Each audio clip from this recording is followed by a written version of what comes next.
Chapter 963. Qin Yining nodded in agreement. It's normal to be on guard. After all, Zhong Yibo is a powerful figure. In his eyes, you and I are both insignificant people. It's good to be prepared. However, I've always had a question in my heart. Since I hit it off with the two of you today, I'll be frank with you.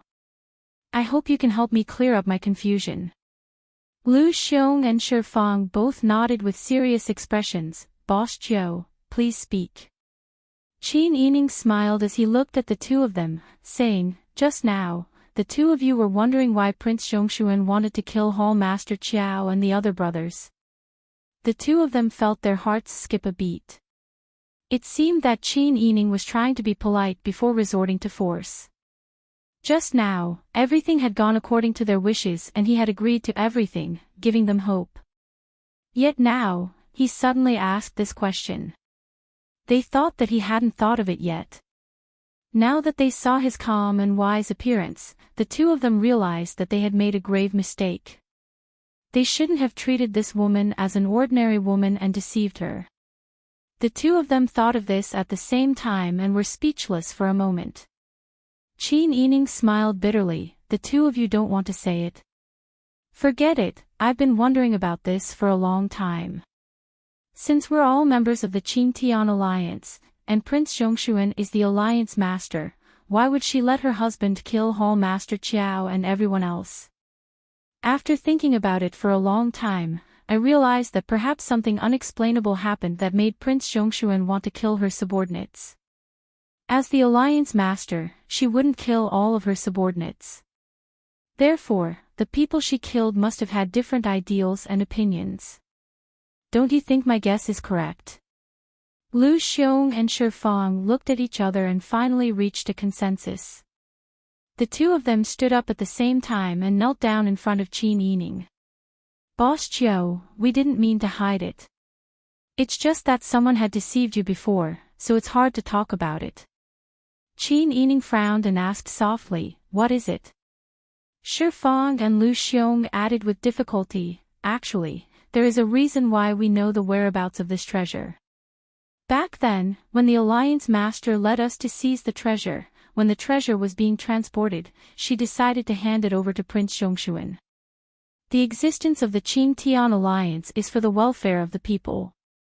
We have never thought that we would one day become the lackeys of the imperial court. As a woman, the Alliance head should follow her husband after marrying him. Not only is she wholeheartedly loyal to Prince Zhongshuan, but she has also repeatedly asked us to work for Prince Zhongshuan. We are already very disappointed. It wasn't until she decided to give the Dian dynasty's treasure to Prince Zhongshuan that we were finally disappointed in her. At that time, there was a Mrs. Liao in the Alliance who plotted to move the treasure out of the Alliance Master's hands. At that time, the Earth Dragon turned over and Your Majesty was transporting stone for the construction of the Imperial Mausoleum. Therefore, Mrs. Liao thought of a way to hide the treasure in the stone. Now, Prince Zhongshuan is hunting us down. It must be the Alliance Master's orders. We are protecting the original beliefs of the Qingtian Alliance, but the Alliance Master bears a grudge against us for moving the treasure. She thinks that we are traitors of the Qingtian Alliance and wants to kill us. The two of them spoke one after another, clearly expressing their thoughts. Qin Yining, the Alliance Master, was sitting there. For a moment, he was somewhat dazed. It turned out that they had such an image of him in their hearts. Lu Xiong said, because of the Alliance Master, the entire Qingtian Alliance has become the lackeys of the imperial court. For the sake of our original beliefs, we have to adhere to the right path. It is really difficult, but Boss Zhou, you also know that if you want to adhere to the truth, you often have to pay a painful price. Qin Yining nodded. I understand. Now that you've said it like this, all the suspicious points can be explained. Actually, when Hall Master Qiao first came to tell me that you are the Qingtian Alliance and that your Alliance Master is the Princess Consort, I once thought that since you knew the whereabouts of the treasure, why didn't you ask your Alliance Master to do it in private? I guess that Hall Master Chiao had the intention of taking the treasure for himself, and I also wanted a share of the profits. But now it sounds like you don't just want to take the treasure for yourself. You don't want the treasure to fall into the hands of the imperial court. Lu Xiong nodded in shame. That's right. Now you know that we, along with the 8 brothers who died, are all traitors in the eyes of the Qing Tian Alliance. Our ideals are different from the Alliance Master and the other brothers of the Qing Tian Alliance. In other words, it was impossible for Boss Chiu to look forward to the day when he could establish a relationship with the princess consort just because he was a member of the Qing Tian Alliance. Qin Yining understood. She smiled bitterly and said, I know. Forget it, this matter isn't your fault. Since I have joined the Qing Tian Alliance, then we are still brothers. You were able to stick to your original beliefs because your alliance master, the princess consort, involved too many court battles and caused the entire Qing Tian Alliance to change. You are few in number, but the truth is in your hands. This doesn't count as you defecting, but rather, they have all changed. It is also my destiny to be able to join you. Lu Xiong and Shi Fang didn't expect the person in front of them to think this way and couldn't help but let out a long sigh of relief. It's best that Boss Chiu thinks this way. Lu Xiong's eyes turned. In my opinion, we are a group of dragons without a leader. Why don't Boss Chiu be our Hall Master? When we have more brothers in the future, we can do some meaningful things together. Qin Yining didn't know whether to laugh or cry. There were only 3 of them in total, and they still wanted her to be the Hall Master. Wasn't this Hall Master just like a joke? Shi Fang very much agreed with Lu Xiong's suggestion. He nodded and said, I think it makes sense. Then he seriously kowtowed to Qin Yining. Hall Master Chiu. Hall Master Chiu. Lu Xiong also bowed. Qin Yining suppressed her helplessness and helped the 2 of them up. She said shyly, since that's the case, it would be impolite for me to refuse. Brothers, please get up. Seeing that Qin Yining was comforted by Hall Master Chiu, and she didn't mind hiding the truth anymore, Lu Xiong and Shi Fang both exhaled. Qin Yining said, if you want to avenge your brothers who died, you have to act quickly. The 2 of you discuss who will go to Zhong Yibo to inform him of the situation. Shi Fang was a little hesitant. He was afraid that he would be in deep trouble. Lu Xiong was also afraid, but Lu Xiong thought more. If Lu Heng obtained the treasure because of this matter, he would be able to hug the thighs of the Lu family. Wouldn't he be able to live a life of luxury? Even if it didn't work out, he could just run away in the end. No one would force him to retire in the Lu family. Lu Xiong said righteously, I'll go. Brother Shi and Hall Master Chiu will meet me outside and wait for my news. Qin Yining and Shi Fang nodded emotionally. All right, Lu Xiong, be careful. We'll wait for your good news. Yes, I won't let you down. Lu Xiong said seriously. After another round of discussion, Qin Yining stood up to leave. Shi Fang returned to the cellar where they were hiding, while Lu Xiong braved the rain and left 4-way in first. Qin Yining sat for a while longer before taking her guards and maidservants to bid farewell to Manager Yin. I'll have to trouble head shopkeeper Yin for the next few days. Keep an eye on the people in the cellar. Don't worry. Head shopkeeper Yin nodded with a smile. If anything happens, I'll send someone to inform you immediately. Qin Yining nodded and got into the carriage to return to the prince's residence. Along the way, Peng Xiao sat in the carriage and chatted with Qin Yining. Mu Jinghu, on the other hand, maintained his disguise and sat on the shaft of the carriage. Qin Yining said softly, I never knew that these people actually thought this way. No wonder Madame Liao suddenly changed her mind and hid the treasure. In their hearts, I've already defected to the imperial court. Peng Xiao rubbed Qin Yining's forehead. Don't think so much. You can lead everyone onto the right path. At least we won't have to be so careful and hide from the imperial court like we were in Dian. You're leading everyone onto the right path now. You've even helped your majesty regain the throne. This great merit and glory belongs to you and the Qin Tian alliance. You've done a good job as the alliance leader. Why do you have to deny yourself because of a small group of people? I know. I understand the reason, but I still feel a little uncomfortable when I hear these words. Qin Yining smiled and said, "It doesn't matter if they don't tell the truth.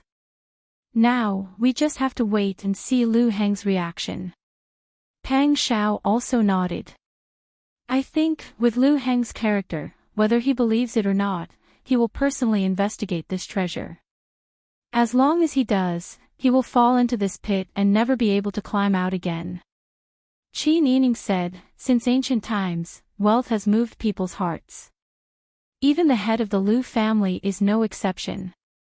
Pang Xiao also smiled and nodded. The carriage did not return directly to the prince's residence. Instead, it circled around the city a few times. Halfway through, it changed into a carriage that belonged to the prince's residence in a quiet alley. Mu Jinghu and the guard who acted as the coachman hid on the side wearing raincoats. Qin Yining helped Ziyuan and Qin Yining get off the carriage. With the help of Pang Xiao, they stepped on the wooden stool and got on the carriage. However, at this moment, someone suddenly walked past the alley. Bian Ruhen, who was wearing a cloak and accompanied by a group of maidservants, walked towards them. She saw that someone was changing carriages in the alley and looked over curiously. When she saw that it was a beautiful woman dressed in men's clothing, Bian Ruhen looked at her curiously. When her gaze fell on the tall and ordinary-looking guard who actually reached out to help the woman dressed in men's clothing, Bian Ruhan's eyes revealed a hint of ridicule. It turned out that this woman was having an affair with that guard. Although Bian Ruhan was curious, she did not want to be nosy and continued to lead the group forward. At this moment, the sound of a carriage moving came from the alley. Bian Ruhan suddenly turned around and saw that the other party's carriage had already driven away. Bian Ruhan clicked her tongue twice. Such a beautiful woman actually likes to dress in men's clothing and hooked up with an ordinary-looking guard. The maidservants following her did not dare to say anything. They were all new to Bian Ruhan and served by her side. They knew what had happened to the people before them, so they did not dare to say anything. Unexpectedly, after taking a few steps, Bian Ruhan suddenly stopped. Chapter 964. Bian Ruhan stood in place, not caring about the rainwater that had formed a puddle under her feet. She also didn't care about the rainwater that fell from her umbrella and splashed onto the ground, dirtying her skirt. After a while, she suddenly realized, weren't those two maidservants who followed the carriage the Prince Zhongshuan's second-ranked maidservants?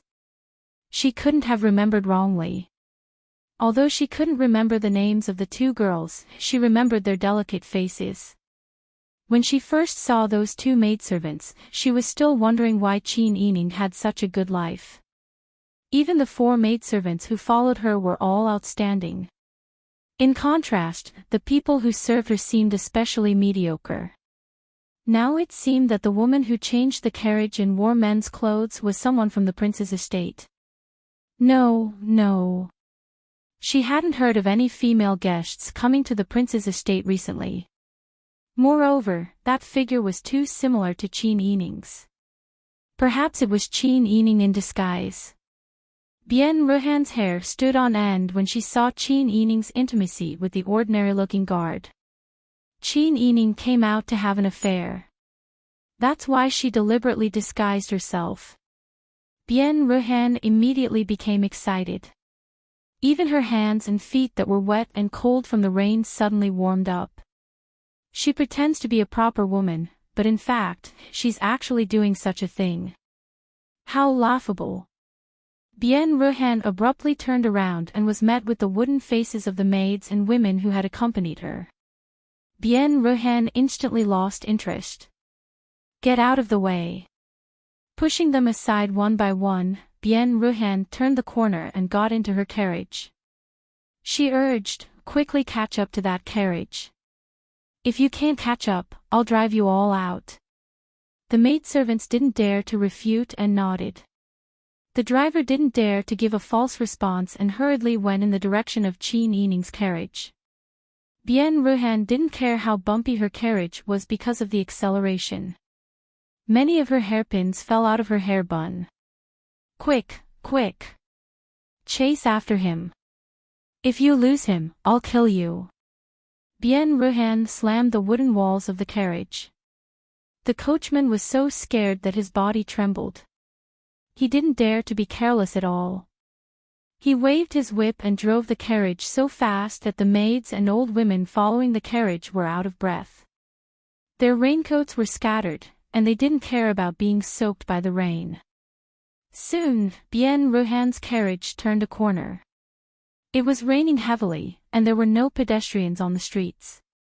Through the layers of rain, she could see Qin Yining's carriage driving ahead. Bien Ruhan lifted the curtain and craned her neck to look forward. She confirmed that there was only one imperial bodyguard on the shaft of the carriage, walking side by side with the coachman. There were 2 servant girls wearing raincoats sitting behind the carriage. She was even more certain that there was another imperial bodyguard sitting in the carriage with Qin Yining. That slut, not only did she seduce someone else's husband, she even went behind her husband's back to have an affair. You really can't judge a book by its cover. Prince Zhongshuan is such a valiant person, yet he was actually cuckolded. Bien Ruhan gritted her teeth and gloated at Qin Yining's misfortune. She must tell Prince Zhongshuan about this matter. When the time came, she wanted to see how Prince Zhongshuan, who had outstanding military achievements and a fiery temper, could tolerate his princess consort having an affair outside. If things didn't go well, Prince Zhongshuan would directly strangle that slut to death. Quick, chase after them. Bien Ruhan continued slamming the carriage board excitedly. The coachman didn't dare to delay. He lashed the whip again and anxiously sped up. As a result, the servant girls who were following Bien Ruhan's carriage were even more left behind. They couldn't keep up with Bien Ruhan at all. At this moment, Mu Jinghu, who was at the shaft of the carriage in front, said to the people inside the carriage, "There's a carriage chasing after us. It looks like it's either rich or noble." When Qin Yining and Pang Xiao heard this, they curiously pushed open the window and looked back. Qin Yining immediately smiled bitterly and said, "Looks like it's Madame Bien. I've only just crossed paths with her. How could she recognize me?" Pang Xiao looked at Qin Yining and smiled, "Actually, with your disguise, there's absolutely no flaw in your face. People who aren't familiar with you definitely won't be able to recognize you. But people who are familiar with you, if they carefully observe your figure and mannerisms, there's actually still a flaw." Qin Yining nodded. Perhaps Madame Bien saw through something. Who knows? It's enough to show how much Madame Bien hates me. She could actually recognize me like this. She even recognized my figure. Pang Xiao sneered, in her heart, "You're an imaginary enemy." Naturally, she has nothing better to do and is studying you. When she sees you, she'll naturally be able to tell. Qin Yining shook his head. Isn't she tired? If she really cares about Zhong Yibo so much, then she should go and live happily with Zhong Yibo. Why is she always staring at me? I didn't provoke her. I'm innocent. It's because you're more handsome than her, smarter than her, more likable than her. You also have a husband who dotes on you that she doesn't have. She's jealous of you and naturally wants to use your weakness against you, Pang Xiao said with a smile. Qin Yining snorted with laughter. Although Pang Xiao's words were somewhat exaggerated, it had to be said that Pang Xiao was also speaking the truth. Some people might be born at odds with each other and hate each other the moment they meet. She and Bien Ruhan were such people. In addition to Lu Heng's actions on the day of his wedding, it was no wonder that Bien Ruhan stared at her like a black-eyed chicken. Then what do we do now? Qin Yining looked behind again and saw that Bien Ruhan's carriage was getting closer.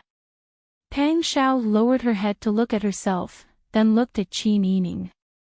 She couldn't help but laugh. She really knows how to pick the right time. Now that she's catching up, are we going to admit that we're in disguise? Let her do what she wants.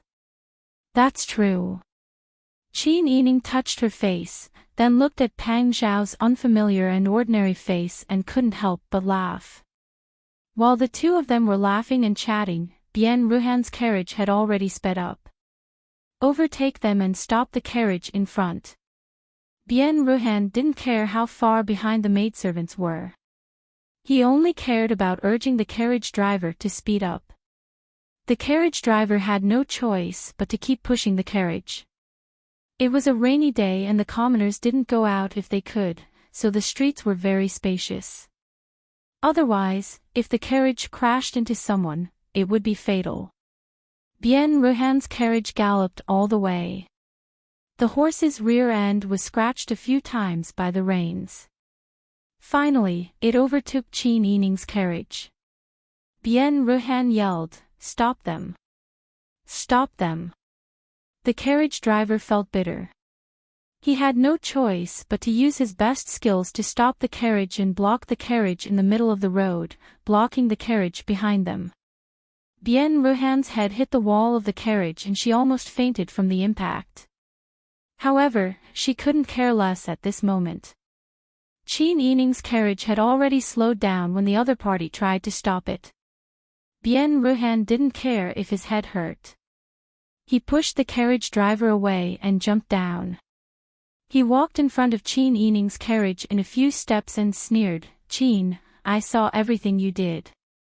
Pang Xiao and Qin Yining looked at each other in the carriage, then lifted the curtain and said in a low voice, "Who are you? Why are you blocking our way? Get out of the way. Get out of the way. I'm talking. It's none of your business. You're just an adulterer. What right do you have to talk to me?" Bien Ruhan looked down on Qin Yining for having an affair. She looked down on him even more because he was a peasant with an ordinary face. This scolding stunned Qin Yining, Pang Xiao, and Mu Jinghu. Qin Yining didn't expect Bien Ruhan's imagination to be so rich. He didn't even do anything and he had already thought of a crime for her. Qin Yining said helplessly, "Let her go. We don't know her and we still have to hurry on." As soon as she spoke, Bien Ruhan immediately put her hands on her hips and shouted, "Get out here. Qin, don't think that I don't know what you've done. You pretend to be a good person in front of the common people. You sell food and speak empty words. If people find out that you're having an affair outside, they will worship you like a god. Those ignorant people have been deceived by your sanctimonious appearance. What kind of rich family do you think you are? What kind of Prince Zhongshuan's concubine are you? Does your Wang Yi know that you're having an affair outside? Let me tell you, a vicious woman like you who doesn't abide by the virtues of a woman deserves to be drowned in a pig's cage.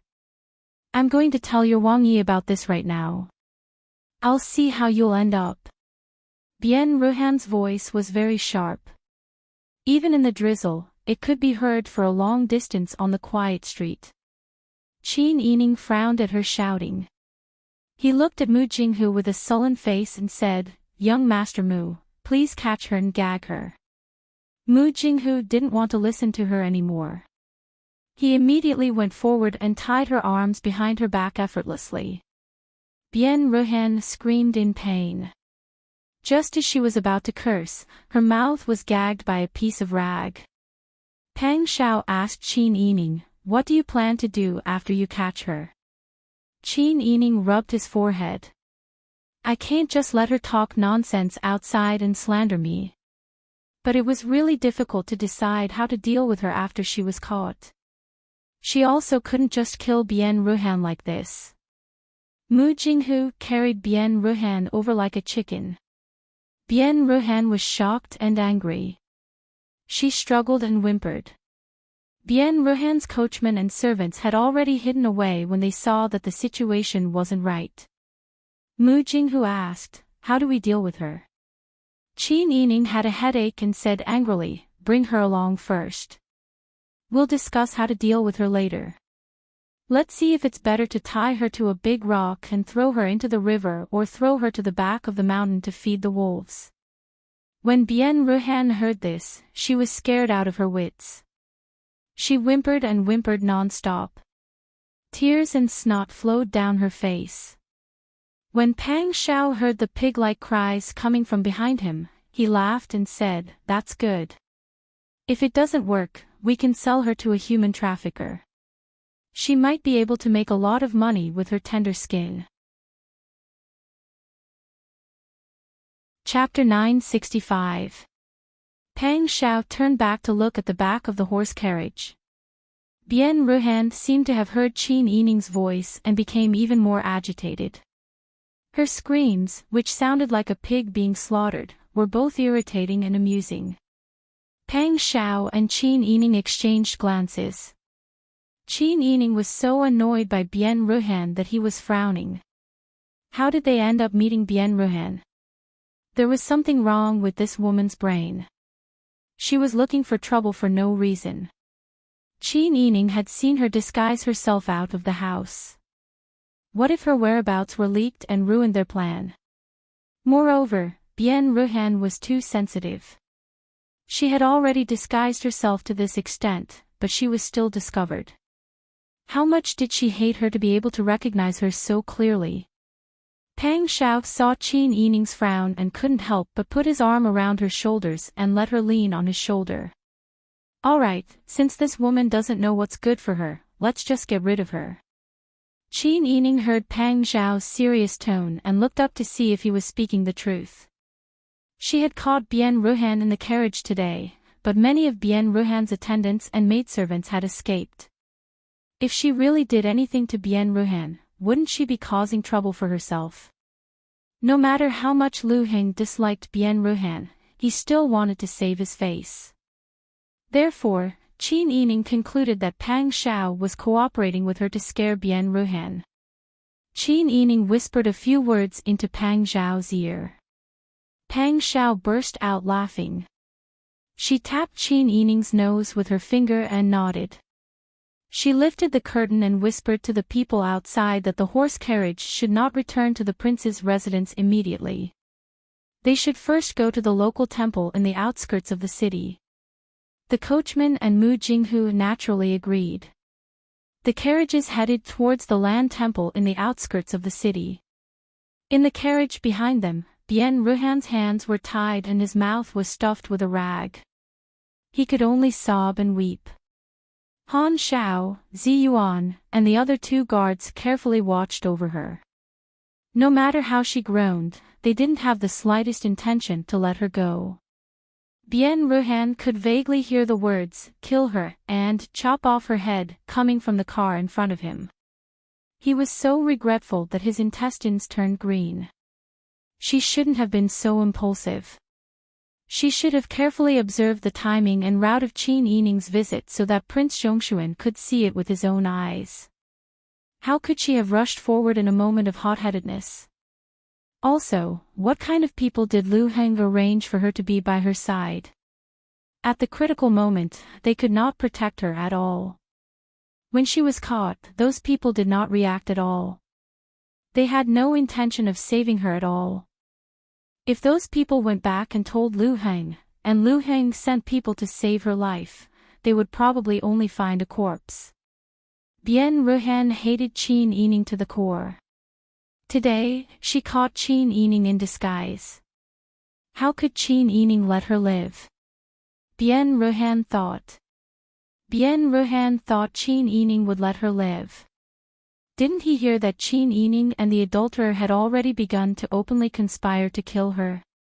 Bien Ruhan's tears fell like rain. She was so frightened that she began to cry wantonly. In the carriage in front, Qin Yining could vaguely hear the cries coming from behind. He couldn't help but become more irritated. Some people are really born to be unpleasant to the eye. They are born with the ability to annoy people. It's better to tear down such a person so that I won't be annoyed when I see her in the future. Pang Xiao immediately cooperated and said, "It is said that the demon empress of the Yan dynasty was burned with sky lanterns. Why don't we burn her with sky lanterns too?" After a moment of silence, another loud cry came from the carriage behind. Soon, the carriage arrived at the suburbs.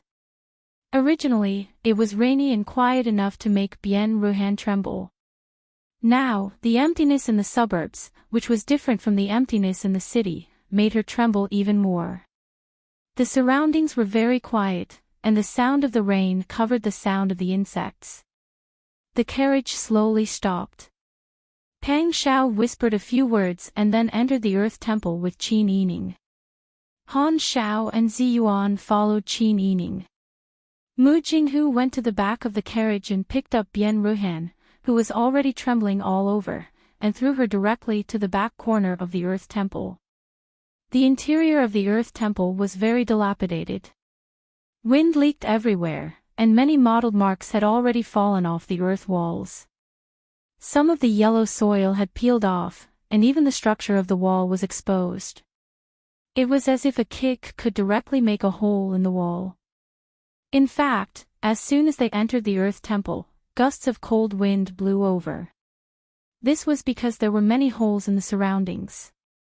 Behind the statue, not far from where Bien Ruhan was thrown on the ground, there was a hole the size of a dog's hole. From there, they could see the fields with water outside.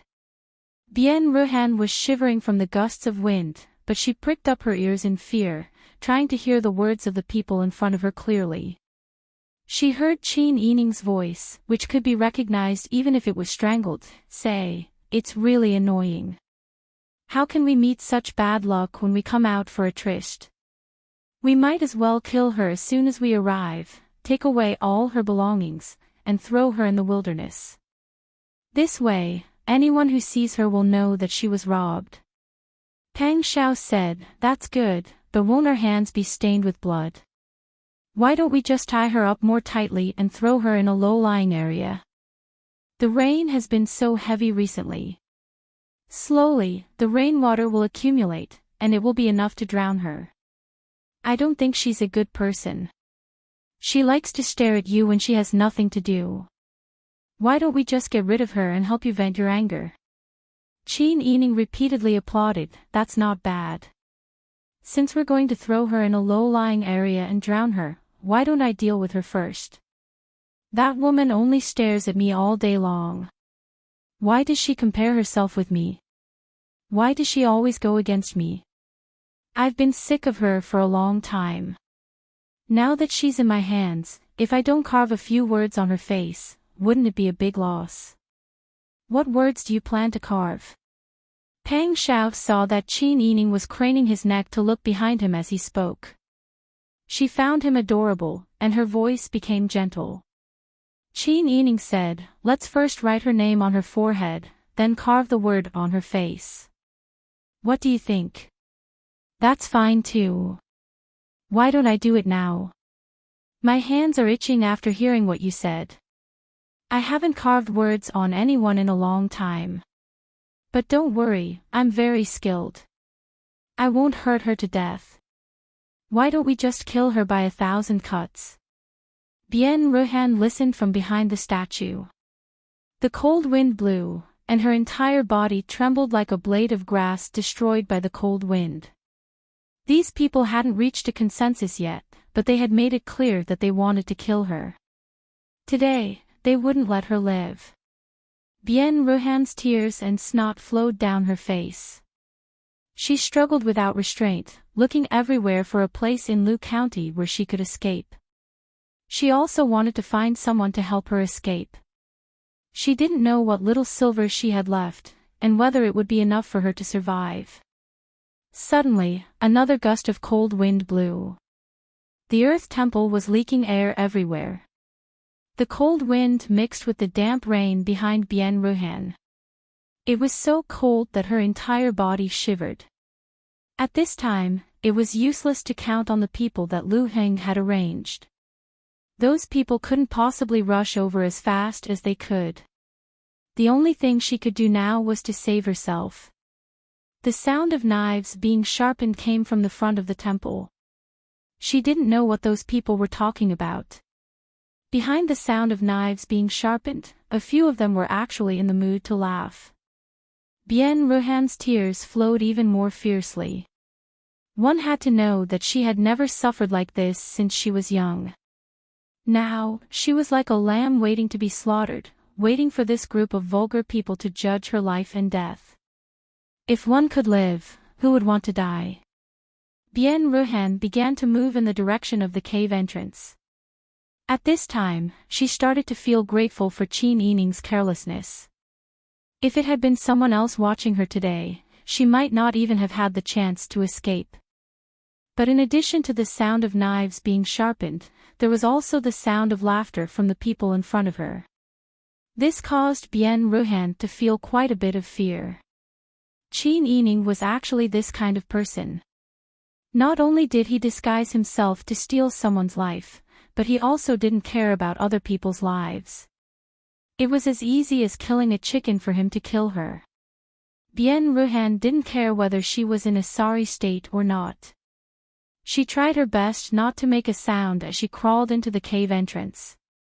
Fortunately, the other party looked down on a weak woman like her and only tied her arms, not her legs. As long as she crawled out quietly, she could immediately escape and find a place to hide. Qin Yining and Pang Xiao were discussing how to deal with Bien Ruhan. Their mouths were dry from talking. Qin Yining looked inquiringly at Mu Jinghu. Mu Jinghu crossed his arms and looked behind the statue. Finally, he nodded. Qin Yining immediately lowered his voice and said, "She has already escaped." Mu Jinghu came forward and said in a low voice, "I don't want to say this, but that woman is too stupid. It took her so much effort to crawl out." Qin Yining shook his head and sighed, "That's right. She is too stupid. If they really wanted to capture her, she wouldn't have had any chance to escape." Pang Xiao said in amusement, "You just said so many irrelevant things. Aren't you afraid that she will spread rumors to slander you after she escapes?" "She will definitely. But if she says it, someone needs to believe it. Moreover, no one was stupid. How could her words without any evidence be believed by others? I am a princess consort. I am not crazy. Why would I want to kill a countess? She probably thinks so. She sees you as an enemy. Naturally, she won't think that you will treat her well. It doesn't matter. Anyway, she has been hostile to me since the beginning. She made a big fuss in the city. I had no choice but to capture her. Now that she can escape by herself, she might even fall ill when she returns. I will also stop for a few days. As for her wanting to tell Lu Heng, let her be. Could it be that he would go against the Wang family just to avenge Bien Ruhan? Furthermore, someone needs to believe that I have disguised myself to steal someone." Mu Jinghu checked for a while. When he came back, he said in a low voice, "She should have hidden far away. Yes, let her be. This place is not outside of Huichuan County. If she is not so stupid, she can quickly find someone to send her back to the residence." Chapter 966. Qin Yining and Pang Xiao were delayed at the local temple for a while. When they returned to the Fu, the sky was already dark. The rain had not stopped for the past few days. The sky was so gloomy that it seemed like it would collapse at any time. In the evening, it was already as dark as night. The two carefully avoided people and entered the Fu through the side door. Just as they returned to the room, Ji-yun said excitedly, "Princess consort, someone just came. Guess who it is?" Qin Yining saw how excited Ji-yun was and could not help but laugh. "Who made you so happy?" Imperial bodyguard Tang also did not go out. Pang Xiao had changed into a set of casual clothes. He was adjusting his collar as he walked out slowly. When he heard that, he chuckled. Tang Xiao is a good girl. What do you think, Yuan Yun? Ji Yun's face flushed red and she stomped her feet. Princess consort, you're too naughty. I'm talking about serious matters. I'm also talking about serious matters with Wang Yi. Seeing that Ji Yun's face was completely red, Qin Yining was worried that the girl was thin-skinned and would get angry if he continued to tease her. He could only say, all right. Let's not talk about this first. Who did you say came? Ji Yun originally wanted to keep him in suspense, but she was worried that Qin Yining would continue to tease her. She quickly said, Hall Leader Liao and Jing Zhou are back. Really? Qin Yining's eyes widened in surprise. He clapped his hands and said, so, Sia's matter has been settled. Pang Xiao also smiled and said, it must be. Where are they now? Quickly invite them over. Okay. Ji Yun smiled and nodded, then quickly ran out. Qin Yining's irritated mood because of Bian Ruhan suddenly brightened up. He shook Pang Xiao's hand and looked up at him. Jishi, do you think father and the others are doing well? It should be, right? Otherwise, they wouldn't have sent Hall Leader Liao and Jing Zhe back. They must be safe. Firstly, we have already made the most appropriate preparations. Secondly, don't you know father-in-law's ability? I think all of Sia's people combined are not enough to contend with father-in-law. With father-in-law holding the fort, I'm the most assured. Qin Yining nodded happily, me too. I'm also assured with father's protection. Moreover, Aunt Chao is skilled in martial arts. Pang Xiao also nodded heavily. As Qin Yining spoke, her eyes suddenly turned red and tears rolled in her eyes. I don't know how much taller Brother Zhao and Brother Han have grown. The next time they see me, they might not recognize me. When Qin Yining cried, Pang Xiao's heart almost broke. He held her tightly in his arms and kept kissing her forehead and cheeks. Be good, don't cry. Think about it. Father-in-law and grandmother are both here. Didn't your grandmother think of a way to let the children see the portraits? Don't worry, the children won't forget us. Moreover, even if their memories are not deep, they are still our children. They are related to us by blood. If we spend more time with them and accompany them day and night, they will be familiar with each other again very soon. Qin Yining nodded and wiped her tears on Pang Xiao's shoulder. She choked, every time I think about why I was separated from my family, I hate that I can't bite that person to death. If Li Qitian hadn't forced them, how could they have ended up like this? She and Pang Xiao had compromised time and time again, but they didn't get a peaceful life. She would never compromise again. Princess. Bing Tang's voice came from outside the door. They have arrived at the flower hole. Qin Yining hurriedly wiped her tears with her sleeve. Pang Xiao wrung a warm handkerchief and leaned over to carefully wipe the tears on her face. Then, he went to get the jasmine flower redding that she often used. Qin Yining dug a little bit with her fingers and smiled at Pang Xiao with curved eyes. Her eyes were slightly red and swollen from crying. When she smiled, it was more obvious. She looked so pitiful and cute that Pang Xiao hated that he couldn't shrink her and put her in his arms. He hated that he couldn't leave her even a step. Pang Xiao touched her cheek with his big hand and smiled, let's go. Let's go to the front. Qin Yining nodded and walked hand in hand with Pang Xiao through the corridor until they reached the flower hole. As soon as they entered, they saw familiar faces. Liao Zhibing brought 2 members of the Qingtian alliance. Jing Zhe, young man, Xiao Shui and De Han were also there. When they saw Qin Yining and Pang Xiao, they all came forward to salute them. Wang Yi, princess. You may rise. Qin Yining and Pang Xiao came forward to support them and greeted them warmly. Liao Zhibing smiled and said, Alliance Master, fortunately, we didn't disappoint you. The matters of Xia have been arranged. You don't have to worry. Old Master Qin is really the reincarnation of Zhuge Liang. Everything in Xia is now under Old Master Qin's control. The methods and routes of entering and leaving Xia have also been figured out. You really don't have to worry. Yes, Princess. Jingzhe also smiled and said, Before we came, Concubine Chao told us to bring you a message. Everything is fine at home. Although old Madam had a minor illness before, she is fine. As for Brother Zhao and Brother Han, they are the treasures of the whole family. Everything is fine. Yes, Princess, don't worry. Old Madam Jing also asked someone to draw portraits of you and Wang Yi. Before Brother Zhao and Brother Han study all day long, they have to see the portraits first. Qin Yining and Pang Xiao both laughed. Grandmother is really resourceful.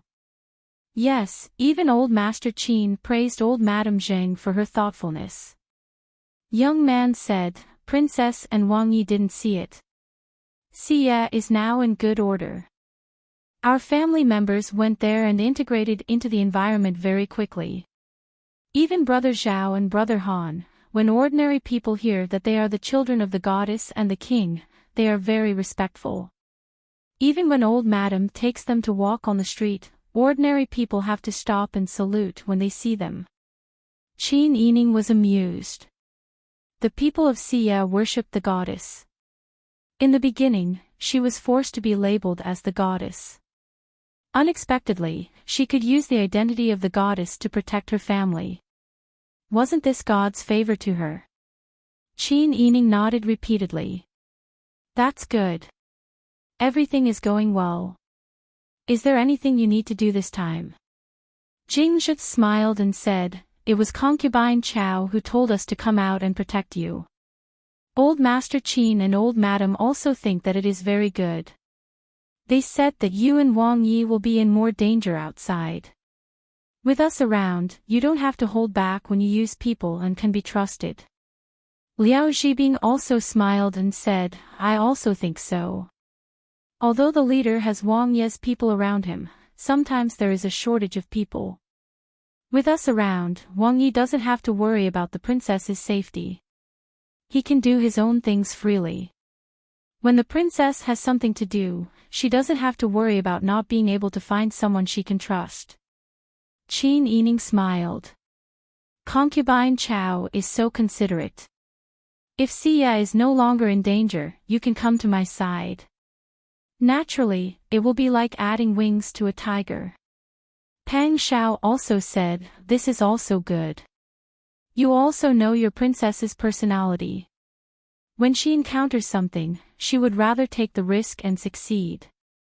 I am worried that she will take the risk and have no other way. With you around, I can rest assured that you can follow her. Liao Zhibing, Jingzhe, and the others laughed loudly. The princess is brave and courageous. She is willing to take the risk for Wang Yi because she doesn't want to miss the opportunity. But Wang Yi, don't worry. With us around, even if we have to risk our lives, we will not let the princess be in danger. Pang Xiao nodded and stood up respectfully to salute everyone. Then I will have to trouble everyone. Liao Zhibing, Jingzhe, and the others were shocked. They hurriedly stood up to avoid Pang Xiao's salute and turned to salute. Wang Yi, please don't make us feel embarrassed. It is our duty to be loyal to the princess. The two of them spoke for a while before Liao Zhibing said, Alliance Master, there is actually one more thing. What is it? When we left Xia, we sensed that the Taitan people were moving their troops in the desert.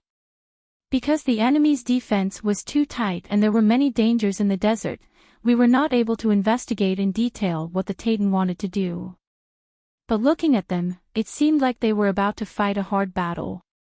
When Qin Yining and Pang Xiao heard this, their faces instantly tensed. The war between Dezhou and the Titan had lasted for so long. They could imagine how much effort Ji Ziyu had put in to quell the chaos in the north and return peace to the people. Peace was not easy to come by. Si Qin had also tasted the bitterness. They all believed that the Titan had lost the ability to continue harassing the north and that they could peacefully develop on their own. But if the Titan really secretly moved their troops, things would not be so simple. Even if Qin Yining and Pang Xiao did not like Li Qitian's actions, they would not expect another war to break out. Once the Titan and Dezhou went to war, Dezhou's tight treasury would drag down the entire war effort. In order to fight the war, the imperial court might have to increase all kinds of exorbitant taxes. There were already so many natural disasters, and now with the war, how would the people live? I understand. I'll get to the bottom of this.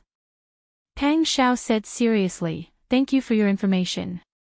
Otherwise, if we were unprepared and the Titan moved their troops, the people at the border would be the ones to suffer. Liao Zhibing said, Wang Yi, don't be so polite. We just did what we should do. Qin Yining smiled and said, I have already ordered people to prepare food and wine. Today, we must drink to our heart's content.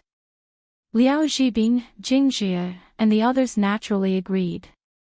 Qin Yining and Pang Xiao called Huzi, Tang Xiu, and the others. The group gathered in the reception pavilion to drink and chat. At the same time, in the Lu family, Lu Heng sat at the head of the table with a gentle smile on his face as he looked at Lu Xiong, who was kneeling on the ground. He twirled his fingers lightly and was obviously deep in thought. Lu Xiong was extremely nervous and his whole body was trembling. He had already told Lu Heng that the treasure was hidden in the stone factory, but her reaction was completely different from what he had expected. She didn't seem to be surprised, nor did she have the slightest interest in the treasure. She even suspected that the purpose of his visit was to harm people. Lu Xiong regretted it. He should not have volunteered. He should have left this matter to Shifang. Chapter 968. Lu Heng's heart thumped when he thought of Qin Yining. He was silent for a long time before he suppressed his excitement. He took a deep breath and slowly exhaled. His expression finally returned to normal. However, the servants didn't know what Lu Heng was thinking and only thought that he was extremely angry. The servants around Madame were all chased away. Lu Heng replaced them with servants so that they could serve Madame well.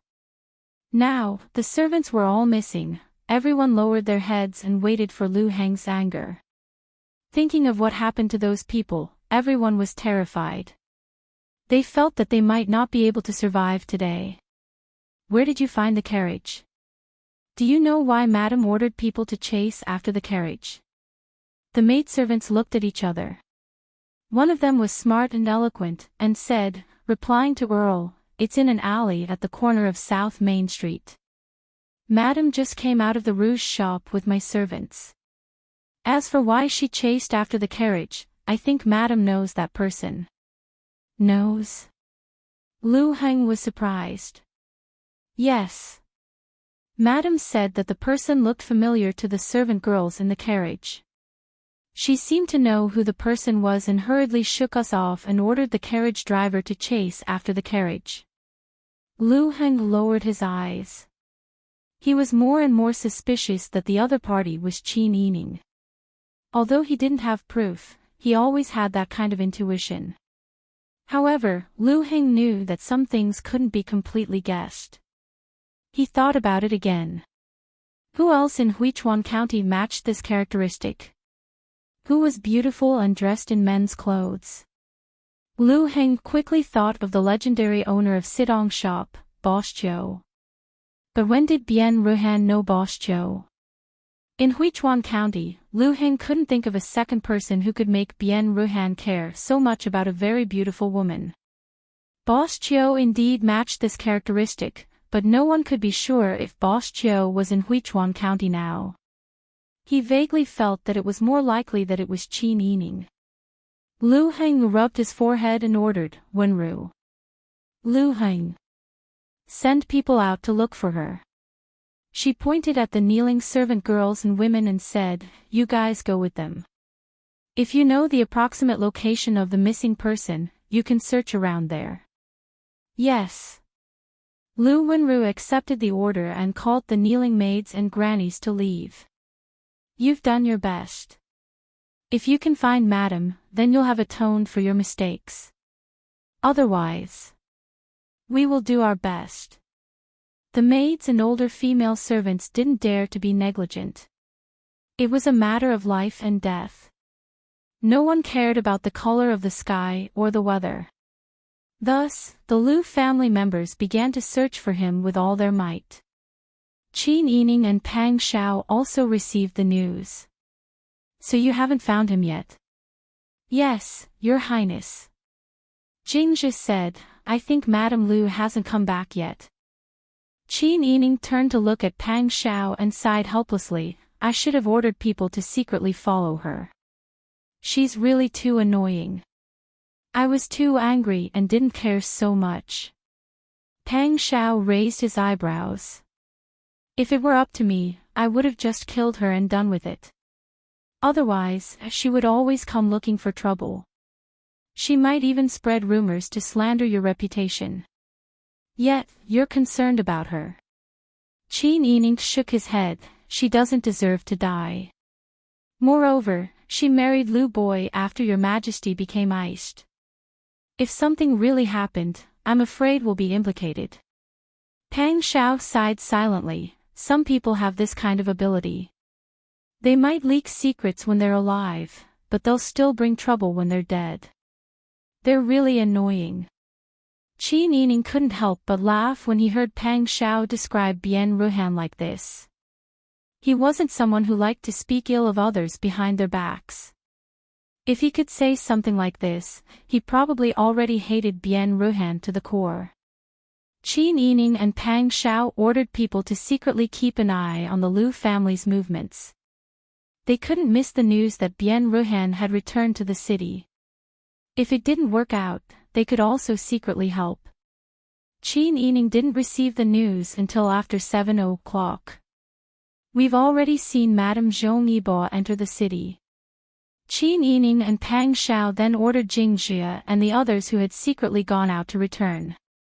Bian Ruhan had never suffered so much before.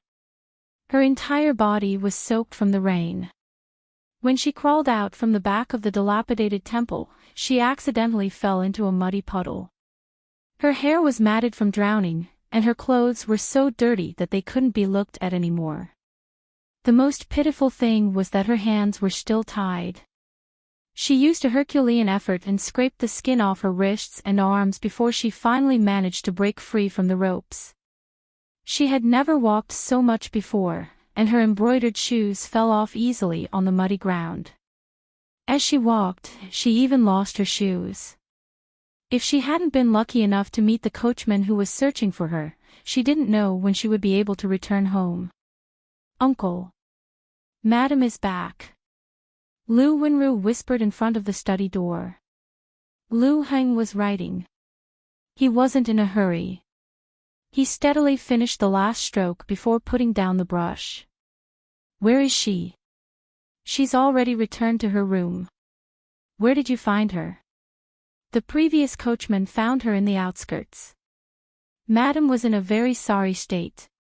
She was tied up by someone and then escaped. Her entire body is covered in wounds. Lu Heng raised his eyebrows and slowly walked out of the study. He leisurely strolled into the inner residence. I'll personally go and ask. Yes. Lu Wenru took the oil paper umbrella and followed behind Leng Leng. He didn't dare to say anything else. The uncle's attitude towards Madam was too cold. In his opinion, no matter what reason she went missing, she was almost in danger outside. Before she was found, the uncle was actually in the mood to practice his calligraphy. After he found her, he only cared about how he found her and didn't care about Madam's safety at all. However, the thoughts of the master were not something the servants could comment on. Everyone knew that the uncle didn't like Madame Lu Heng returned to the inner residence. Just as he stepped onto the threshold of the main room, he heard sobbing coming from inside the room. Bien Ruhan was in the middle of a bath. She was letting the servant girls and older women help her bathe while she was crying and complaining. "Are you all dead? Ah. Why didn't you follow me? Do you know how much this madam has suffered? That slut, she didn't have good intentions. She tied me up and wanted to kill me. If this madam wasn't smart enough to find an opportunity to escape, your master would have died. If I died, who do you think I'd let go of? You'd all be buried with me. This servant knows her mistake." The servants serving her had all been thrown into the rain by Bien Ruhan today. Everyone was drenched in the rain and felt cold all over. However, they didn't dare rest right now, afraid that the uncle would punish them for their crimes. They only dared to serve Bien Ruhan with all their heart. "What's the use of knowing your mistake? Just you wait. When you tell the uncle, he'll punish you severely." Everyone was silent. Bien Ruhan remembered her fear and helplessness in the ruined temple and couldn't help but cry again. Lu Heng waved his hand outside the door, indicating for Lu Wenru to withdraw. He then lifted the warm curtain and entered the room. When the young maidservant guarding the door saw Lu Heng, she hurriedly bowed, "Uncle." And Lu Heng replied faintly, then lifted his robes and sat on the heated Kong bed in the outer room. Bien Ruhan's crying suddenly stopped in the inner room. Then, she quietly urged the maidservant to move faster. Not long after, Bien Ruhan walked out with her long, wet hair draped over her shoulders. She wore a pink inner robe and a red outer robe. When she saw Lu Heng sitting on the heated Kong bed, Bien Ruhan's tears once again fell onto her robes. "Uncle. You have to give this concubine justice. This concubine almost couldn't make it back." Lu Heng gestured with his chin for Bien Ruhan to sit across from him. "Speak, what happened?" Bien Ruhan lowered her eyes to wipe her tears. When she saw that Lu Heng was indifferent to her tears, she felt even more wronged. "I was going out for a stroll today, but when I passed by an alley, I bumped into that slut surnamed Sheen having an affair." Lu Heng frowned when he heard how vulgar her words were. Bien Ruhan didn't notice and continued, "I recognized her. Those two maidservants in the carriage were clearly the slut's people. That slut even deliberately disguised herself and even wore men's clothing. Don't underestimate me, I recognized her at first glance. That slut. She was flirting with a guard outside in broad daylight. When I saw it, I chased after her to question her. She and that adulterer even kidnapped me." Bien Ruhan gritted her teeth and cursed while choking with sobs, "That slut deserves to die a horrible death. They tied me up and said they were going to throw me into a ditch and let the rain drown me. They also said they were going to chop off my head and burn me in a sky lantern. Uncle, do you know how scared I was at that time?" Without waiting for Lu Heng to reply, Bien Ruhan continued, "I really don't know what Uncle sees in that slut. She's just a fickle slut." She saw that the guard was tall and strong, and she didn't care if he was ugly or handsome, but she dared to have an affair with him in the carriage. Uncle always thought that she was good, but she would rather have an affair with the guard than agree to you. You. Slap. Bien Ruhan's vicious curses and resentment were swallowed back into her stomach by Lu Heng's slap. Her face was slapped to one side and her ears were ringing. After a long pause, she seemed to regain her senses. She covered her face in disbelief and glared at Lu Heng. "You hit me. Where did a young woman like you learn to speak such filthy words?" Lu Heng stood up and said angrily, "Did your family teach you to be so vulgar? And what proof do you have that the Qin clan is having an affair with another person?" How dare you speak such nonsense without any evidence? Do you know that your words have hurt a woman's reputation? You're also a woman. Don't do unto others what you don't want done unto you.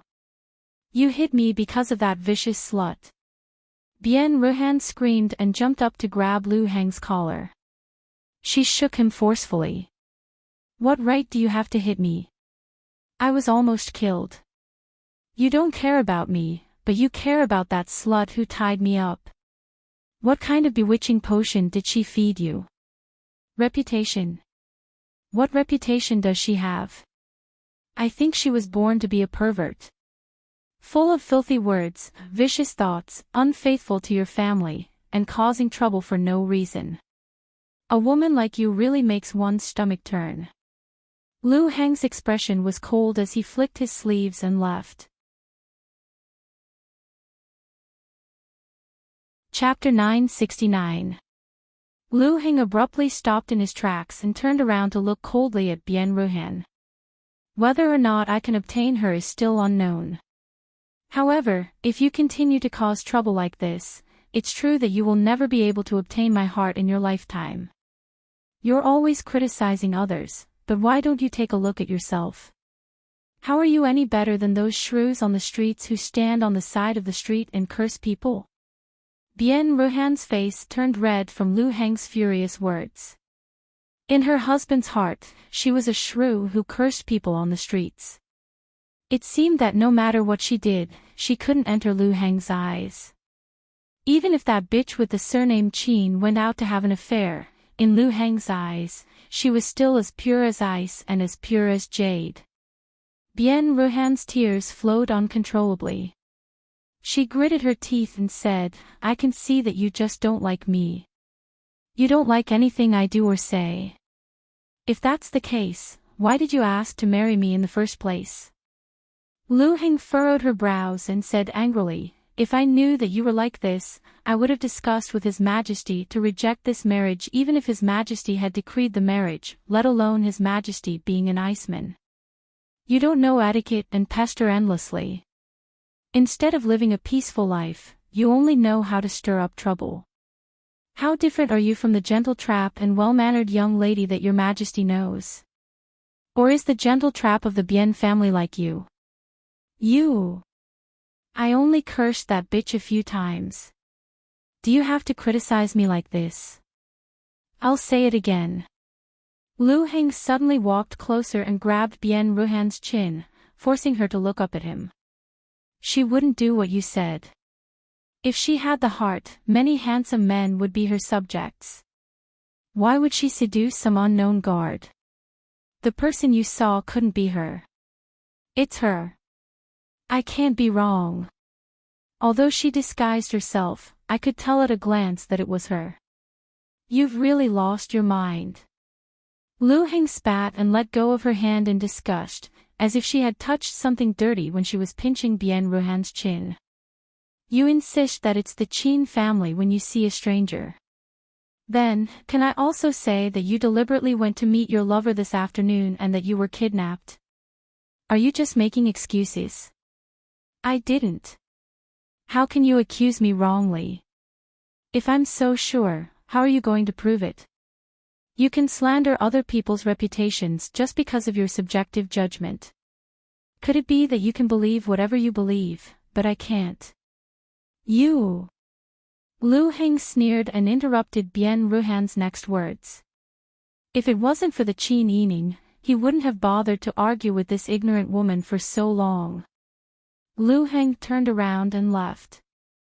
Bien Ruhan chased after Lu Heng and yelled, You said that I'm wrongly accusing her, so I'm going to find evidence for you to see. She's as pure as ice and as pure as jade in your heart, so I'm going to let you know how perverted this woman is. She doesn't deserve your love. Lu Heng didn't even look back as he strode away. Bien Ruhan's face was swollen and full of tears. She clenched her fists and punched the pillar. The maids and grannies all kept quiet out of fear. After crying for a long time, Bien Ruhan finally shouted, Let Bien Tong come here. Qin Yining didn't want to take Bien Ruhan's life. Seeing that she had returned home safely, he was relieved. Lu Xiong has already gone to find Lu Hang. Presumably, once Lu Hang knows about the treasure, he'll definitely think of a way to verify it. Qin Yining leaned into Pang Zhao's arms and used him as a pillow. I just don't know what method Lu Hang will think of to verify it. Pang Zhao was holding Qin Yining with one arm and reading a military book with the other. When he heard this, he couldn't help but put down the book and kiss her cheek. This problem was originally mine, but now I've thrown it all to him. Even if he wants to verify it, he'll have to rack his brains to avoid my eyes. You can turn a blind eye to it so that he won't be too troubled when he investigates. But if we were to do this, he would not let us off. That's right. Qin Yining sat up straight and said with a smile, I'm going to check on Shifang later.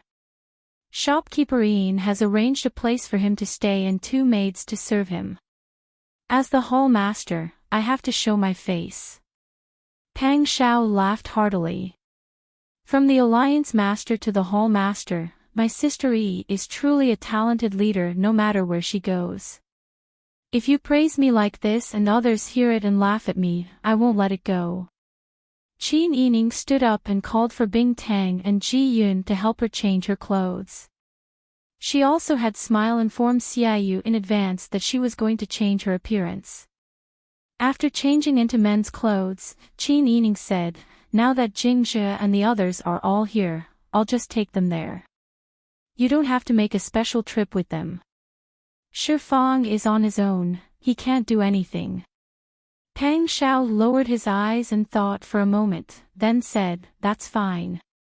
My people have already turned the city upside down and didn't look for anyone else.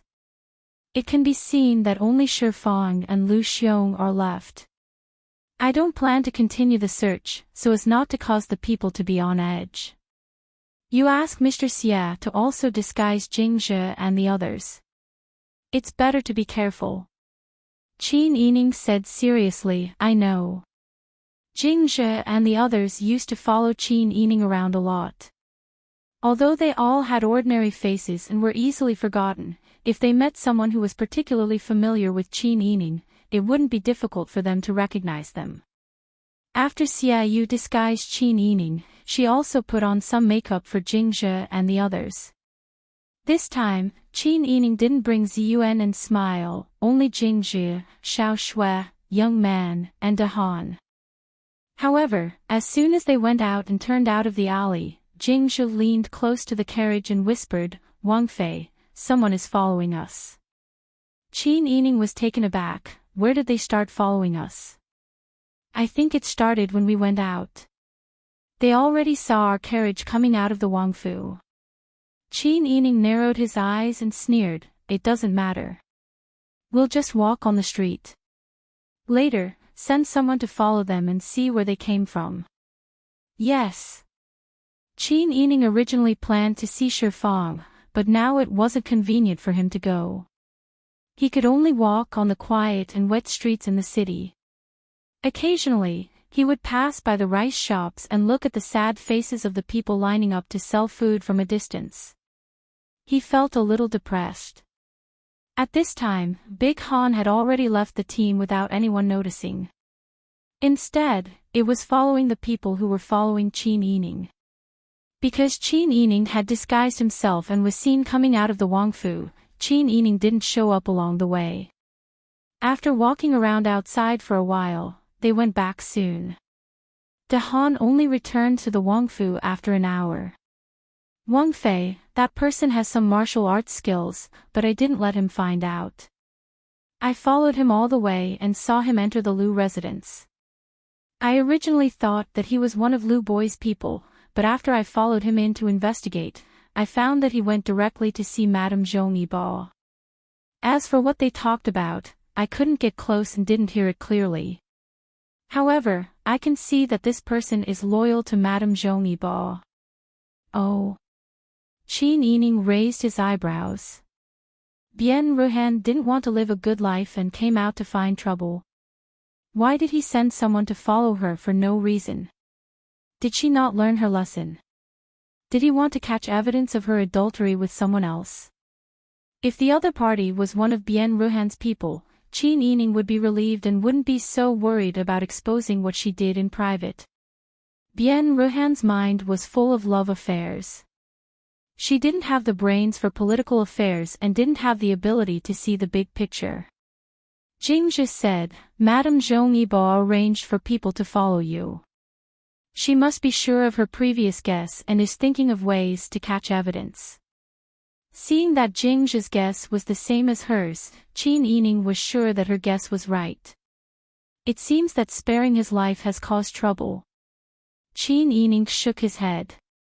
When she thought of Bien Ruhan, not only did she feel depressed, but she also felt a headache. Wang Fei, why don't I go? Jingzhi put his hand across his neck and made a gesture. Qin Yining shook her head. That's the last method I used when I had no other choice. I have to think of a way to let her reap the consequences of her own actions. Jingzhi, Young Man, Xiao Shui, and De Han were all familiar with Qin Yining's strategy. At this time, they all nodded in agreement. Wang Fei, please instruct us. Qin Yining lowered her long eyelashes and twirled her slender fingers. She smiled and said, Come with me again tomorrow. Yes. The four of them answered in unison. In the afternoon of the next day, Qin Yining informed Pang Xiao and left with her people. Soon, Jingzhi told Qin Yining, Someone is following us again. Qin Yining nodded and said, Don't worry about it. We'll go directly to the house in the south of the city. Don't react and just pretend that you didn't notice. Understood. Jingzhi and the others pretended that they didn't notice that someone was following them. They carefully escorted Qin Yining all the way to the house in the south of the city where Shifang was staying. Just as Qin Yining entered the house and went to talk to Shifang, Bian Tong, who had followed Qin Yining all the way here, hid herself and left quietly. She dashed back to the Liu family. Madam, I found it. Bien Ruhan was playing mahjong with the servant girls. When he heard this, he stood up and said, Really? Bian Tong nodded, panting. Really? That person really came from Prince Zhongshuan's house. I found the house too. Good. Bien Ruhan was overjoyed. He clapped his hands and said, Are you sure she entered that house? I'm sure. I carefully hid my tracks and followed their carriage to the house in the south of the city. After Prince Zhongshuan's consort entered the house, he left a few servants outside to guard the door. Those people looked very cautious, as if they were afraid that someone would discover that the consort was there. Of course she was afraid. Bien Ruhan circled around a few times before walking out. Come, let's go see the Duke. Bien Ruhan called for his men, put on raincoats, and quickly ran to the study in the outer courtyard. Lu Wenru had just come out of Lu Heng's study when she saw Bien Ruhan rushing over. Madam. Where's the Duke? The Duke is in the study. Madam, you, get out of the way. Bien Ruhan pushed Lu Wenru aside and pushed open the door to the study without notifying anyone. Chapter 970. Bien Ruhan rushed in front of Lu Heng and slammed his hands on the table. His eyes shone with excitement as he leaned forward and stared at Lu Heng. Uncle, I found the Qin clan's adulterer. Lu Heng's face instantly darkened. What nonsense are you causing now? Bien Ruhan's eyes widened. I'm just telling the truth. I really did find the Qin clan's sweetheart's residence. If you don't believe me, you can immediately send someone over and catch them in bed. Why should I believe you when you're spouting such nonsense? If you want to go, then go yourself. Lu Heng said impatiently, Someone, take Madam back to rest. Yes. Lu Wenru lifted the curtain and entered, but she didn't dare to pull Bien Ruhan away. She could only say, Madam, please. Bien Ruhan pushed Lu Wenru hard and said angrily, "Why won't you believe me? If I didn't have any evidence, why would I accuse her of having an affair? I know she has a special place in your heart, but you have to believe me." Lu Heng looked coldly at Bien Ruhan. He was so irritated that he wanted to strangle him to death. Bien Ruhan refused to get angry. "Even if you don't believe me, you can still go and see if I'm telling the truth. You're devoted to her, but she rejected you on the surface and secretly had an affair with someone else.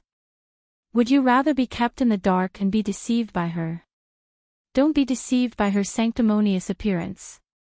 She's just a piece of gold on the outside and rotten on the inside." Lu Heng looked at Bien Ruhan for a long time before smiling gently. "What are you after, huh?" Bien Ruhan was angry and anxious. He said loudly, "I just don't want to see you being deceived by her. I'm your first wife, but you're only thinking about that bitch. If she's a good person and you're thinking about her wholeheartedly, then I'll just admit that I'm unlucky. Who told me to be inferior to her? But she's just like that. She acts one way in front of you and another way behind your back. She's just playing with you."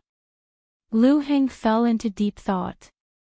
Although Bien Ruhan wasn't very smart, she was narrow-minded and liked to stir up trouble. However, she was able to insist on such a big matter. Previously, he didn't believe the rumors she made up, but now, she had found the place where the adulterer lived. If she were to lie about this matter, wouldn't she be exposed as soon as he arranged for someone to go? So what Madame Bien said might be true. Lu Heng hesitated. When Bien Ruhan saw Lu Heng's hesitation, he knew that he was halfway to success. He hurriedly said, "Don't you want to see how you are inferior to that adulterer?" This sentence was like a knife stabbing into Lu Heng's heart. He could not compare to Pang Shao, that country bumpkin. If Qin Yining really had a lover outside but was not willing to accept him, then wouldn't he be worse than a bodyguard? Thinking of this, Lu Heng stood up and smiled. "Since that's the case, then lead the way."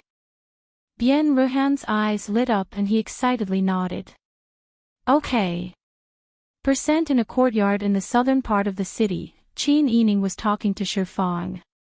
"If you're not willing to believe me, then there's nothing I can do. I came here today to give you a piece of news. Lu Xiong has indeed betrayed us and wholeheartedly sided with Zhong Yibo. Not only did he hide the whereabouts of the treasure and whet Zhong Yibo's appetite to give him benefits, he also revealed you in order to consolidate his position in front of Zhong Yibo. I think Zhong Yibo will soon order someone to take your life to prevent you from revealing the secret of the treasure." Shifang's forehead was covered in sweat. He was very unwilling to believe Qin Yining's words, but he had been worried about this matter for the past few days. If he was in Count Zhongyi's shoes, he would also do everything in his power to tie himself to the other party's side, making himself an important person. Following such an influential person, his future path would be even more spacious. These people had done all kinds of things in private. When it was necessary to achieve their goals, it was not a big deal to kill a few people. It was not nice to say that they would betray their brothers. However, the true glory and wealth were right in front of them. They could obtain it as long as they stretched out their hands. Who would give up such a good opportunity? Shifang pursed his lips and paced back and forth with his hands behind his back. Qin Yining's mouth was dry from talking, but the other party was still hesitating. She could not help but feel anxious. She was worried that Lu Heng would come, but she was also worried that if Lu Heng did not come, her plan would fail. It would be good if Lu Heng really listened to Bien Ruhan and came here. However, if Lu Heng came too early and trapped her here, that would not be good. Therefore, she had to quickly take Shifang and leave this place. It's okay if you don't believe me. You can leave with me first. I received news that Zhong Yibo will bring people to capture you very soon. Let's go hide first. If Zhongyiba doesn't come, then it's my fault for being narrow-minded. If he really does come, then you won't have to suffer if they capture you. Even if you listen to me and it's a false alarm, it's still better than being captured, right? Shifang finally nodded when he heard this. Hall Master Chiu is right. It's just a matter of taking a few steps. There's no need to take this risk. Exactly. Qin Yining could finally relax. He hurriedly said, then let's leave quickly. I need to set up this place properly so that we won't be caught. Okay. Since he had made his decision, Shifang did not hesitate any longer. He quickly packed his clothes and left with Qin Yining. They did not dare to go through the main entrance.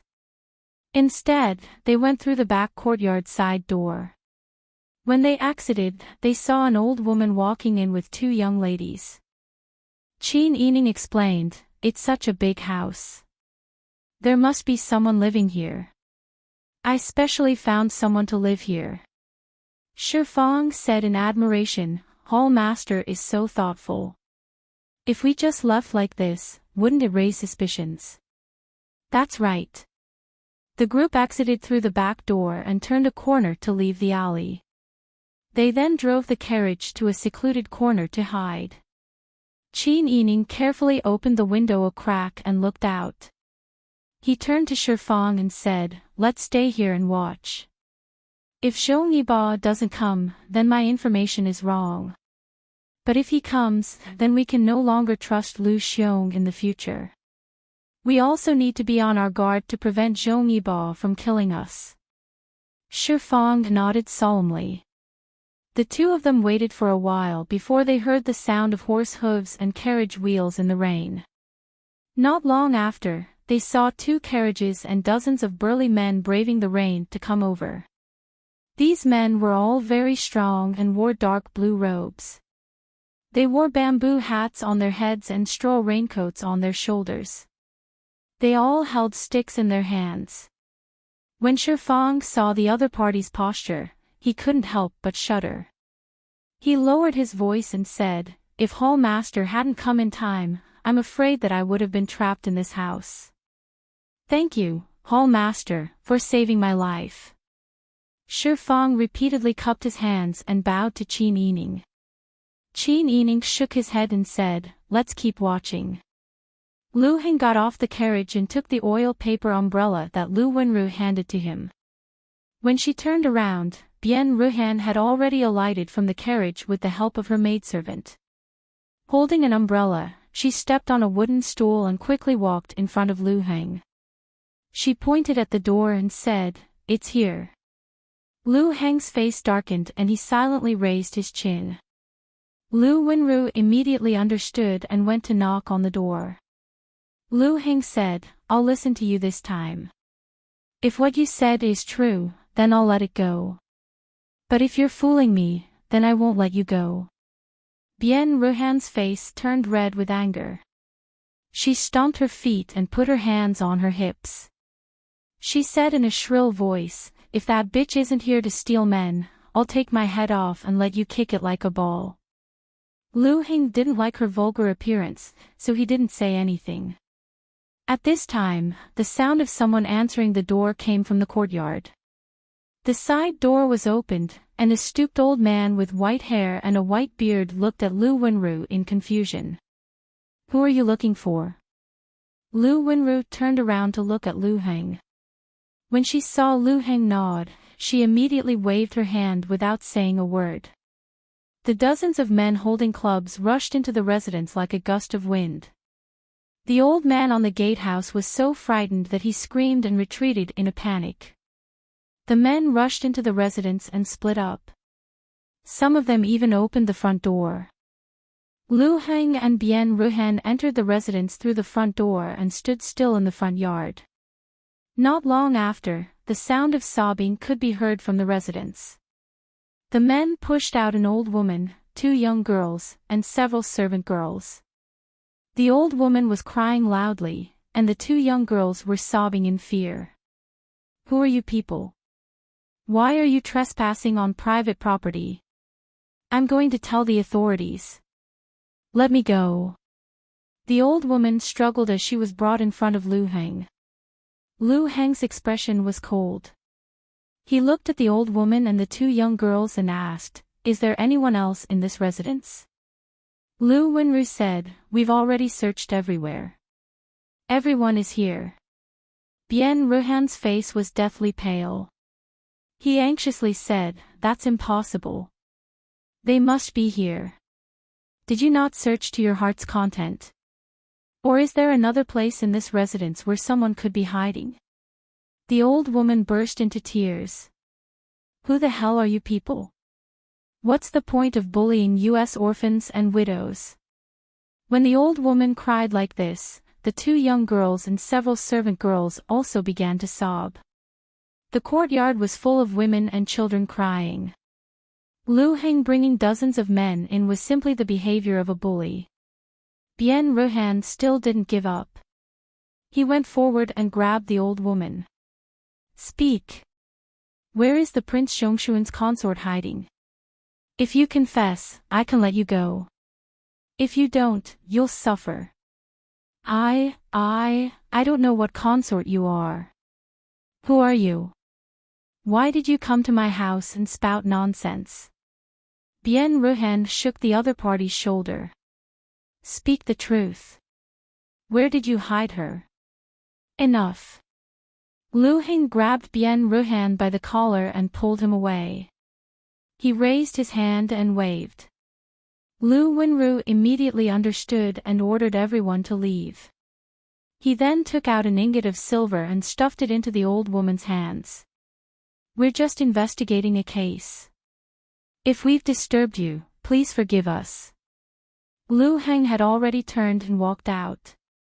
Bien Ruhan looked at Lu Heng, then looked at the old woman. He stomped his feet in dissatisfaction. "Search carefully again, or you can ask the neighbors. I definitely didn't see wrongly." Chapter 971. Bien Ruhan caught up to Lu Heng and tugged at his sleeve. She insisted, "There must be a secret door or a cellar in this residence. My men saw her enter this door with their own eyes. There's no mistake about it. Uncle, if you believe me, you'll know once you search." Looking at Bien Ruhan's round eyes, Lu Heng pushed her hand away in disgust. "I've already believed you once. I broke the rules by barging into a private residence for no reason. If I believe you again and turn the house upside down, I won't be able to absolve myself from the blame if that family can't bear the humiliation and hangs themselves. Don't continue to cause trouble. Why would they hang themselves? Besides, they're just small commoners. You're an official, Zhong Yiba.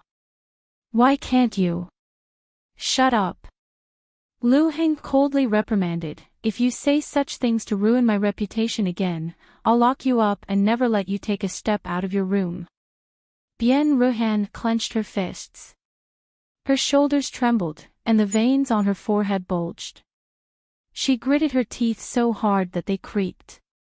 Seeing Lu Heng leisurely board the carriage, she strode after him and pushed Lu Wenru away. She climbed into the carriage and squeezed herself next to Lu Heng. "What if I told you to come here today to catch me cheating? Are you going to lift up the floorboards of this house to take a look?" Lu Heng leaned back to avoid Bien Ruhan's face. "What nonsense are you making? Tell me. You're just biased towards her. Even if she really cheated on you, you don't want to know the truth. Surnamed Lu, I didn't expect you to be such a coward." "Shut up. If you're not a coward, why don't you dare to search? You're simply..." Slap. A loud slap echoed from the carriage. The people outside the carriage kept quiet out of fear. Lu Heng used a lot of strength in this slap. Bien Ruhan's mouth split open and half of her head went numb. Her ears rang and she saw stars. "I'll tell you." Lu Heng grabbed Bien Ruhan's collar and dragged him to the front. He emphasized every word he said, don't you dare cause any more trouble. I've already made a mistake by believing your nonsense today. I won't believe your one-sided words in the future. You're such a vulgar and ignorant woman. I should really divorce you. Bien Ruhan's pupils constricted, and he shouted vaguely, how dare you? You've already committed 7 crimes by doing this. If I divorce you now, neither your family nor your majesty will have anything to say. Tell me, why wouldn't I dare? Bien Ruhan felt as if a bucket of cold water had been poured over his head. Even his palms and feet were cold. She just wanted to be pampered more. She wanted Lu Heng to love her wholeheartedly. Was that wrong? She had already found the Qin clan's adulterer, so why did Lu Heng refuse to search for him? Or was there really no one hiding here? Lu Heng had brought so many subordinates. They couldn't be acting to deceive her, right? So, did she get the wrong information? Did Bien Tong lie to her? Bien Ruhan finally calmed down and began to suspect Bien Tong. Bien Tong was already drenched in cold sweat. He tried his best to hide in the crowd, afraid that the Earl and Bien Ruhan would notice him. Bien Ruhan sat in a daze and finally calmed down. He sat up straight and said indifferently, this matter ends here. If you mention it again in the future, I'll divorce you immediately. Before we got married, I heard that you were gentle and demure. You're the best at needlework. In the future, you'll stay in the residence and embroider. Don't go out if there's nothing important. Bien Ruhan pursed her lips. Tears streamed down her face. She kept repeating in her heart, why? Why? But she dared to open her mouth and question him again. She suddenly reflected that she had been too confident. She shouldn't have shown her true nature in front of Lu Heng. She shouldn't have treated her husband like her own parents. She shouldn't have said what she thought so honestly. She now understood that even if he was her husband, their relationship had to be built slowly. It was just like how she had to please her grandmother in the residence. She had to show her best side in order to win her heart. How stupid. How could she be so stupid? Bien Ruhan grabbed her hair with both hands. She regretted it now, but it was too late. Lu Heng was already talking about divorcing her and slapping her in the face. After they consummated their marriage, she didn't have the chance to get close to him again. She shouldn't have been so stupid. Bien Ruhan really regretted her actions. She had never been so wronged in her life. For a moment, tears streamed down her face. She choked on her words and almost fainted from crying. Lu Heng closed his eyes and rested. He pretended that he didn't see or hear anything. He regretted listening to Bien Ruhan's one-sided story today. Today, he had brought his privately trained martial arts master to protect the courtyard and trespassed into someone else's residence. If Pang Xiao used this incident to attack him, he was afraid that he would have to spend a lot of effort to clear his name. The incident hadn't happened yet, but Lu Heng knew that Pang Xiao had been holding a grudge against him. He was waiting to catch him red-handed at any time. They were political enemies and also love rivals.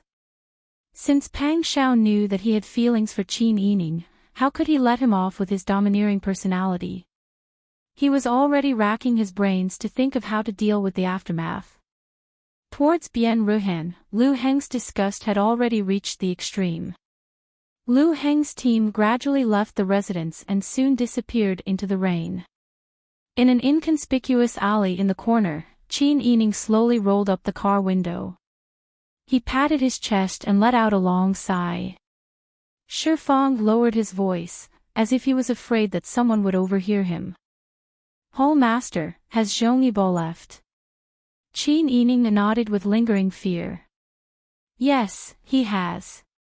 Fortunately, we came out in time. Otherwise, the consequences would have been unimaginable. Yes.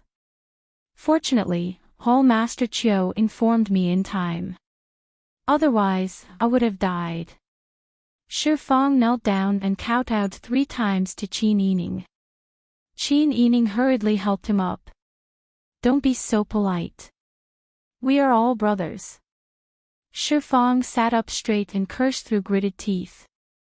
That son of a bitch Lu Xiong. I didn't expect him to be such a person. He disregarded his brothers for glory and wealth and almost got me killed. If I don't get my revenge, I won't be able to let it go for the rest of my life. Qin Yining shook his head and sighed. Now that we've fallen to this state, it's really tragic. However, it won't be easy to get revenge. Lu Xiong knows where the treasure is and is already Zhong Yibao's favorite. We have to be careful. Zhong Yibao will definitely keep a close eye on Lu Xiong, afraid that he will leak the secret. Even if we want to get revenge, we can't get close to him. Fang gritted his teeth. That's the truth. At the end of the day, it's all Rong's fault that I've fallen to this state. If it weren't for him being so meddlesome, how could we have died? Only Lu Xiong and I are left. Do you think that Rong has nothing better to do? He has a high position and a good salary, so he can enjoy himself. Why does he have to hold on to us and not let us go?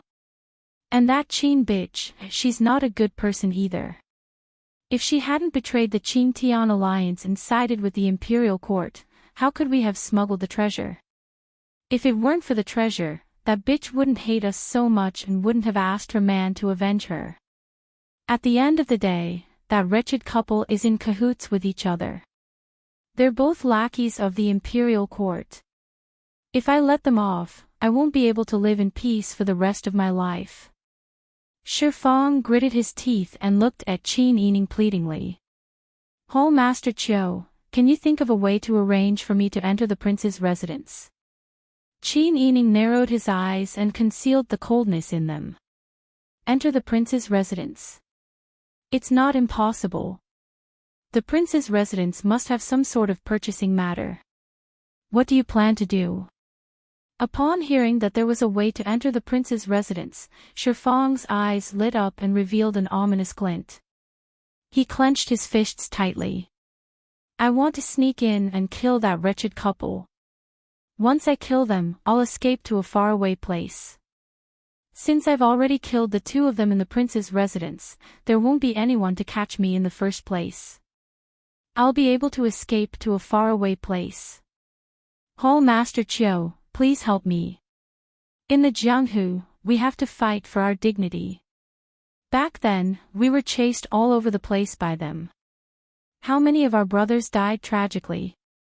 How many of our brothers died with their eyes wide open? Even I had to hide in the cellar like a mouse for so long. I really can't take this lying down. Qin Yining pursed his lips slightly, then smiled and nodded. That's true. If I were you, I wouldn't be able to take this lying down either. That's right, that's right. Seeing that Qin Yining was tempted, Fang hurriedly pressed on. There might be a lot of rare treasures in the prince's residence. I can bring 1 or 2 out on the way and we can split them later. Hall Master Qiu has taken care of me for so long. I also want to repay you a little. Brother Shi is truly a loyal and righteous man. You're too kind. Alright, since Brother Shi wants to take the risk, I'll fulfill your wish. Qin Yining's words had a double meaning. He smiled and said, let's go and settle down first. I'll come and pick you up when I'm done. Thank you, Hall Master Qiu. Fang cupped his hands and thanked him. Qin Yining ordered the carriage to head directly to the outskirts of the city. He smiled and said, I have a residence in the outskirts of the city. There are all kinds of servants there. You can live there immediately. Moreover, it's hidden so no one will discover you. Yes, Hall Master Qiu is so thoughtful. Fang smiled and nodded. The carriage headed straight to the outskirts of the city in the rain. The further they went, the more sparse the population became. In the distance, they could vaguely see a village behind a forest. Qin Yining pointed at the village and smiled. That's the place. Shifang nodded, his eyes filled with anticipation. Qin Yining opened the window and ordered Jingzhe to go to the farmstead in front of the house. Jingzhe had already heard the conversation in the carriage from outside and was trying to guess Qin Yining's plan. When he heard Qin Yining's order, he immediately responded cautiously and looked at Qin Yining questioningly. Qin Yining raised the corner of his lips and sneered. The murderous intent in his eyes was not concealed at all. Jingzhe's heart skipped a beat. He vaguely understood Qin Yining's plan. The carriage had already passed through the forest and turned from the official road to a small road. Many days of rain had made the ground very muddy. The wheels of the carriage sank into the muddy water. Qin Yining and Shifang swayed in the carriage. Xiao Shua and De Han, who were sitting at the door, opened the door and asked outside, "What's going on?" Chapter 972. Qin Yining sighed helplessly and looked at Shifang. "Brother Shi, the road is muddy and sticky, the carriage can't get out of it. Let's get off." Shifang had no objections and nodded, "All right, we're not far from the manor, we can walk." Xiao Shua and De Han, who were sitting at the door, went out to hold up an umbrella. Qin Yining jumped off the carriage and his feet sank into the mud. He took the umbrella and walked to the side of the road with difficulty. Shifang didn't care if there was mud on the ground. He jumped off the carriage and reached out to take the umbrella from Xiao Shua's hands. Who knew that the moment he reached out, the other party would grab his wrist? "Hey, what are you doing?" Xiao Shua sneered and twisted hard. With a soft crack, Shifang's arm was broken. He was in so much pain that he wanted to scream, but De Han quickly covered his mouth. Xiao Shua and De Han carried Shifang into the forest like a piglet. Shifang had already realized that the situation was not right and struggled wildly. However, in the hands of Xiao Shua and De Han, his strength was not worth mentioning. Looking at their backs, Qin Yining turned around and closed his eyes. Jingzhe saw Qin Yining's reaction and knew that she still couldn't bear to kill someone. He couldn't help but persuade, "Princess, don't blame yourself too much. This kind of person will only cause trouble if we leave him alive. He might even threaten your and Wang Ye's safety. We can't keep him alive." Qin Yining nodded, "I know. But I'm still a little. Maybe I'm too soft-hearted." "Princess, you're a soft-hearted person. Unlike these people, who had long been accustomed to fighting with their lives on the line, they didn't care about life and death." At this moment, the carriage had returned to the main road. Jingzhe went to invite Qin Yining into the carriage. Qin Yining nodded and returned to the carriage. He took off his muddy boots and changed into the spare embroidered shoes in the carriage. After a short while, Xiao Shua and De Han returned. Qin Yining knew that they would handle the matter properly, so he didn't ask for details and ordered them to return home. On the way back, the light drizzle that had lasted for 2 months suddenly turned into a downpour. Bean-sized raindrops smashed against the roof of the car, and rainwater flowed in through the cracks of the windows and doors. The corners of Qin Yining's robe and sleeves were soaked, not to mention Jingzhe and the others, who were wearing straw rain capes and bamboo hats outside the carriage. When they returned to the residence, Qin Yining ordered the kitchen to quickly prepare ginger soup. Everyone drank a big bowl. Bing Tang even prepared a medicinal bath for them. Qin Yining quickly took a hot bath to avoid catching a cold. When Pang Xiao entered the room, Qin Yining was sitting in front of the dressing table and drying her wet hair. Pang Xiao's footsteps paused. Her heart was burning and her bones were weak. With such a beauty by his side all day, sitting, lying, walking, and smiling, she was as beautiful as a painting. He was sure that he wouldn't be able to have anyone else in his eyes for the rest of his life. Sister Eve, Pang Xiao took the soft handkerchief from Bing Tang and clumsily dried Qin Yining's hair. Qin Yining smiled and said, I asked someone to prepare hot water. You can also take a hot bath later. I left a bowl of ginger soup for you. Quickly eat it. The rain suddenly became heavy, and I don't know when it will stop. As she spoke, she turned around and took the handkerchief from his hand to dry her hair. Ji Yun brought the ginger soup. Pang Xiao took a sip and stuck out her tongue because of the spiciness. The rain has been fine for 2 months, and Dezhou has become a swamp. If it continues to rain like this for a few days, I'm afraid that the low-lying houses will be flooded. I just ordered someone to go out and check the situation outside. Qin Yining nodded worriedly. I'm also very worried. Not to mention the distance, even Huichuan County's terrain is not considered high. A lot of water should have accumulated at the construction site of the Imperial Mausoleum. Yes, it has almost accumulated into a small lake. Every day, there are people dredging water out, but the dredging speed is not as fast as the accumulation of water. They have no choice but to find another way to draw water. I think that if they want to start construction on the Imperial Mausoleum, they will have to wait until the heavens allow it. Qin Yining sighed helplessly. The construction of Your Majesty's mausoleum is too rough. I don't know if the Imperial astronomer has calculated it yet. Pang Xiao drank the rest of the ginger soup in one gulp, placed the empty bowl on the table, and poured a cup of water to rinse her mouth. When she heard Qin Yining's words, she almost spat out the water. I'm afraid that the Imperial astronomer doesn't dare to calculate it properly, right? Your Majesty is very superstitious about these things. If he calculates something bad, won't he be angry? Qin Yining thought about it and agreed. The things that Tian Jizi calculated in the past had made Li Qitian afraid of Pang Xiao until today. If the Imperial astronomer said something bad, Li Qitian might have the entire Imperial astronomer executed. After all, Li Qitian was at the right age to build the Imperial Mausoleum. This project was not something that could be completed in 3 to 5 years. It might not even be completed until Li Qitian died, not to mention several delays. The people cared most about whether they could live peacefully after death. As the emperor, Li Qitian cared even more.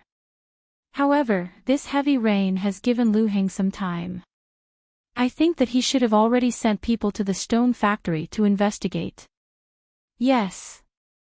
Although my people did not find out whether he had investigated, with his temperament, he should have already done it. It's just that I'm here, so he can't do it yet. The heavy rain has delayed the construction time, so he can take this opportunity to think of a way. Qin Yining shook his head. We are in the north, so it's better. A while ago, Master Zhong sent a letter saying that there was a huge flood in the old capital. Many people were forced to leave their homes. Back then, there was a drought, and now there's a flood. This is not peaceful, and the people will always be the ones suffering. Qin Yining's long hair was scattered behind her back. Her brows were slightly worried, and her eyes were filled with worry. She looked delicate and gentle. Pang Xiao couldn't help but take her into his arms with heartache. He sighed and said, I'm the same as you, worried about those people. It's okay, we still have some money on hand. How about I send people to the south to provide relief? It's okay to worry about Your Majesty being afraid. We can secretly send people to do it. This way, we can feel more at ease. What do you think? When Qin Yining heard Pang Xiao's words, she was stunned for a moment. Then, a gentle warmth spread in her heart. Pang Xiao's money was used to support soldiers. Whether his fist was strong or not was directly related to the victory and defeat, as well as life and death, between him and Li Qitian. However, he was willing to prioritize the people when natural and man-made disasters struck. Although this man was ambitious, he wasn't someone who only thought about himself. She hadn't heard of Li Qitian doing anything during the natural disaster, but her man didn't care about his reputation. He even considered hiding his identity to do practical things for the people. Qin Yining thought that this was Pang Zhao's charm, right? No wonder he never lacked people who were loyal and willing to follow him. Okay, of course it's good. I still have some money on hand. I think Master Zhong will also agree with me going to provide relief to the victims. I have fields, manors, and factories in the south. How about I ask Master Zhong to mobilize those people? Okay, I'll listen to you. As for the money, I don't need it for now. I still have enough money on hand for a while. If it's not enough, I'll let you know. Pang Zhao knew that Qin Yining was thinking about his subordinates, so he nodded emotionally. Okay. When the time comes, just let me know. Mr. Su and Mr. Xia will also agree with us going to save people. Qin Yining nodded heavily. While Pang Zhao went to take a bath, Qin Yining told Jing Zhi to send a letter to Master Zhong and invite him over for a meeting. The heavy rain continued for an entire day. At the construction site of the imperial tombs, the water had already accumulated into a lake. The people were worried, and everyone was begging in their hearts. Perhaps the heavens heard everyone's hearts. On the third day, the heavy rain finally turned into a light drizzle. Qin Yining couldn't help but breathe a sigh of relief. Master Zhong and Qin Yining were talking in the reception pavilion. Our people are already working on the matter of the princess consort's suggestion to reclaim terraced fields. Although it's difficult, the results are much better than the low-lying swamps. We can already foresee the results of this year's autumn harvest. Qin Yining smiled and nodded. It's all thanks to Master Zhong. I only know how to come up with ideas, but it takes a lot of effort to actually implement them. This is all thanks to Master Zhong. Master Zhong smiled and shook his head. This is nothing. If it weren't for the princess consort's instructions, I wouldn't know what to do. Is the princess consort planning to send aid to the south this time? Yes. Qin Yining smiled, but his eyes were full of worry. I really can't stand the disaster in the south. After all, that's our hometown. These past few years, Dian has been plagued by wars. It's a little better, but it's a natural disaster. First it's a drought, then it's an earthquake. Now it's a flood. I really can't stand it. Wang Yi and I have discussed this. We will do our best to help as many people survive. It's too difficult to control the flood. Let's start by sending aid to the people. Even if we can't afford to feed them, we can fill their stomachs with porridge. Master Zhong nodded heavily and gave a thumbs up. Wang Yi and Princess Consort are righteous. Truth be told, this old man is working for Princess Consort just for this peace of mind, not for anything else. Princess Consort has never left people in the lurch. This old man admires Princess Consort's righteousness and is willing to participate and contribute. Qin Yining was moved as he said, if there wasn't Master Zhong holding the fort for me, no matter how many good ideas I have, I wouldn't be able to execute them. Master Zhong shyly waved his hand. The two discussed for a long time. When they had made a proper decision, Master Zhong stood and bid farewell. Since that's the case, I will set out tomorrow and take our people to the south. I will contact Princess Consort again if there is any news. Qin Yi nodded. Master Zhong, take care. If there are any difficulties, you must immediately send someone to inform me. Yes, Princess Consort, don't worry. Qin Yining personally saw Master Zhong out of the second gate. Ji Yun held an umbrella for Qin Yining at the side and said worriedly, Princess Consort's silver doesn't come from the wind. It may not be able to last long. If your silver runs out and the imperial court still hasn't sent aid, what will you do? Qin Yining was also worried.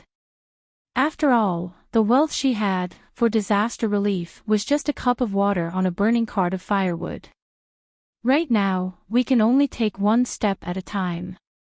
Qin Yining and Ji Yun walked back along the veranda. At this time, the servant at the second gate hurriedly ran in to report.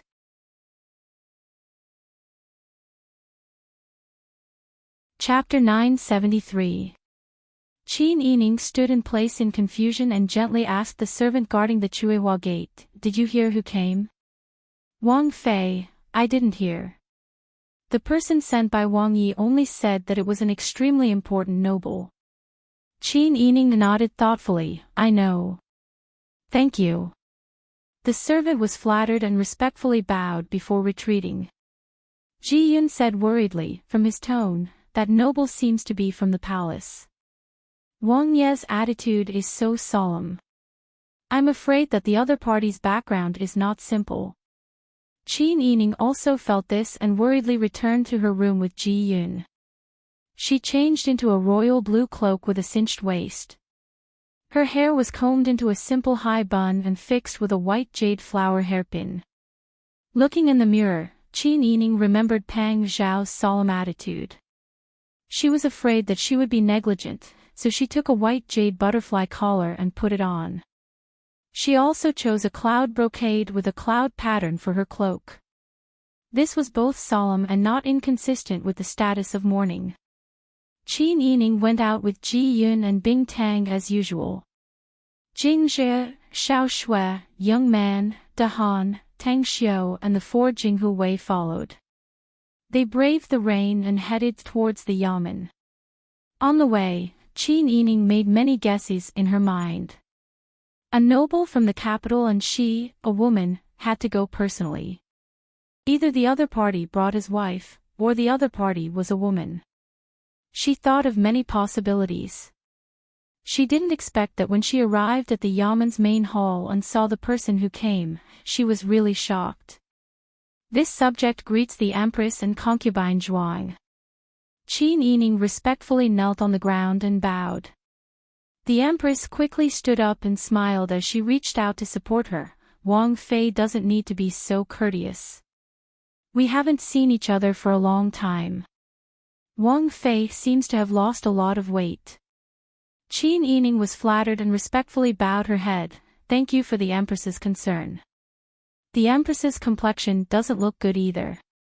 Was the journey too tiring?" "Yes." The Empress held Qin Yining's hand and walked towards the main seat. Pang Xiao and Lu Heng stood below with their heads bowed. Bian Ruhan stood next to Zhuang Pin on the other side. Qin Yining naturally couldn't sit with the Empress, so he stood respectfully by her side. The Empress said, "It has been raining heavily for a while. Our entire country has suffered from different degrees of disasters. The construction of the imperial mausoleum has also been delayed. Your Majesty is very worried and specially ordered me and concubine Zhuang to come here to pray for blessings and for the rain to stop so that the construction of the imperial mausoleum can proceed smoothly. Your Majesty's verbal order is that as long as the rain doesn't stop, Ben Gong and concubine Zhuang will keep watch here." When Qin Yining heard this, his heart skipped a beat. However, on the surface, he sighed emotionally. "Nyang Nyang's heart is attached to your Majesty." She didn't care about the exhaustion of her phoenix body, but she still worked tirelessly to build your Majesty's mausoleum. The Empress' heart was very warm. She held Qin Yining's hand and patted it. "We are the same. Aren't you the same? We women, don't we all work for the sake of the entire family?" "That's right. His Majesty rules over all the people, and the world is His Majesty's home. What Her Majesty the Empress is worried about, how can it be as easy as this subject's worry about a small family?" The Empress faintly sighed and silently nodded. Bian Ruhan lowered his head. His silver teeth were almost crushed from gritting them. What a shameless flatterer. He had such a glib tongue. When he saw the Empress, he acted like a lapdog. He didn't find it embarrassing at all. Seeing that Bien Ruhan seemed to be uneasy, concubine Zhuang next to her smiled and looked at the empress in the seat of honor. However, the hand hidden behind her back lightly pinched Bien Ruhan. Bien Ruhan came back to his senses and quickly lowered his head even more. Pang Xiao had a slight smile on his face. His heart was filled with pride. However, out of the corner of his eyes, he saw that fellow Lu Heng also had an expression of pride. He was openly looking at Qin Yining's back. Pang Xiao's good mood completely disappeared. This person now had his own status and was looking down on him more and more. He clearly expressed his feelings towards Qin Yining and didn't know how to avoid arousing suspicion. How hateful! Qin Yining and the Empress had established some friendship in the palace. However, due to the men's statuses, they stood on different sides. The two knew that once the men shed all pretense of cordiality, they could no longer be friends. Therefore, the two were very restrained in their friendship. Even though they restrained themselves, it didn't stop them from chatting happily. Concubine Zhuang and Bien Ruhan stood to the side and couldn't get a word in. Qin Yining smiled and said, "Since Nyang has arrived, why don't you move to the Wang Fu for a short stay? Chen Fu will order people to vacate the upper courtyard for you. Is that all right?" The Empress smiled as she looked at Lu Heng and Bien Ruhan. She shook her head slightly and said, "Ben Gong appreciates Wang Fei's good intentions. However, Zhou Niba has already prepared a separate residence." Lu Heng timely said, "Yes, Prince Zhongshuan Fei is wholeheartedly concerned about Nyang. Rest assured, Prince Zhongshuan Fei, the separate residence has already been prepared. The people inside have been chosen to be the most trustworthy. The safety of Nyang and concubine Zhuang is guaranteed." As Lu Heng spoke, he gently looked at Qin Yining. There seemed to be stars twinkling in his eyes. Qin Yining met his gaze and lowered his long eyelashes. He smiled and said, "Zhou Niba's actions are reliable. Since that's the case, I have no objections." Pang Xiao smiled and said, "Chen as well. Presumably, concubine Zhuang Nyang has a lot to say to Madame Zhou Niba and her sister." Hearing this, the Empress nodded. Her gentle gaze looked in Bien Ruhan's direction. Bien Ruhan was suddenly called out. He suddenly raised his head. The swollen half of his face fell into everyone's eyes. The Empress frowned slightly. "Madame Zhou Niba, your face." Lu Heng had an appropriate smile on his face, but his teeth were tightly clenched. He secretly cursed Pang Xiao for being despicable. Originally, the Empress didn't notice Bien Ruhan's abnormality. It was fine if he just fooled her. However, he deliberately brought it up. He definitely wanted him to make a fool of himself in front of the Empress. With Bien Ruhan's arrogant and willful personality, Lu Heng didn't have any hope for her. Bien Ruhan's eyes quickly filled with tears. Just as he was about to step forward and speak, concubine Zhuang stepped forward first. She curtsied and smiled, replying to Empress Nyang, "This concubine has already asked. Madame Zhou Niba accidentally bumped into her in the middle of the night.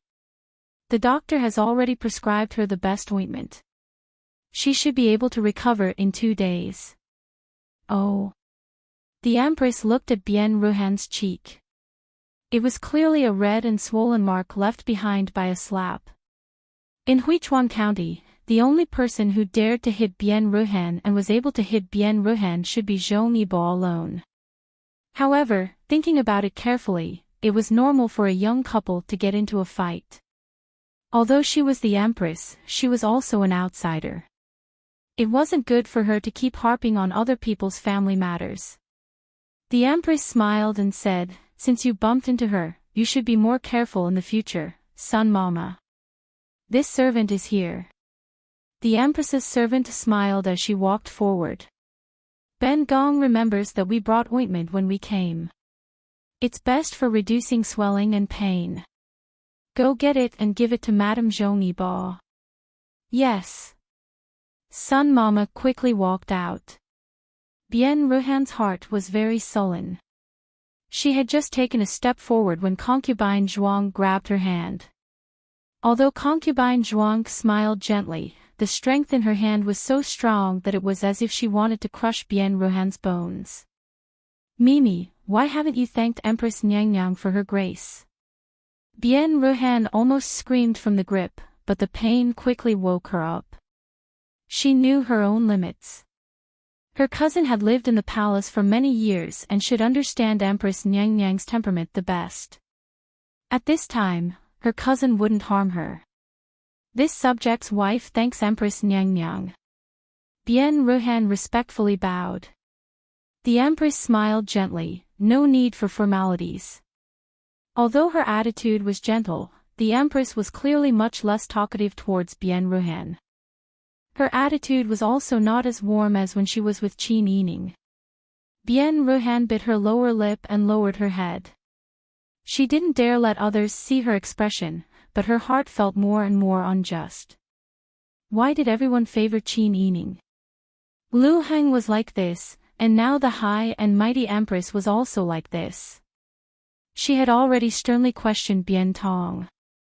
Bien Tong pointed to the heavens and swore that he hadn't lied to her. So that day, Qin Yining really did enter that residence.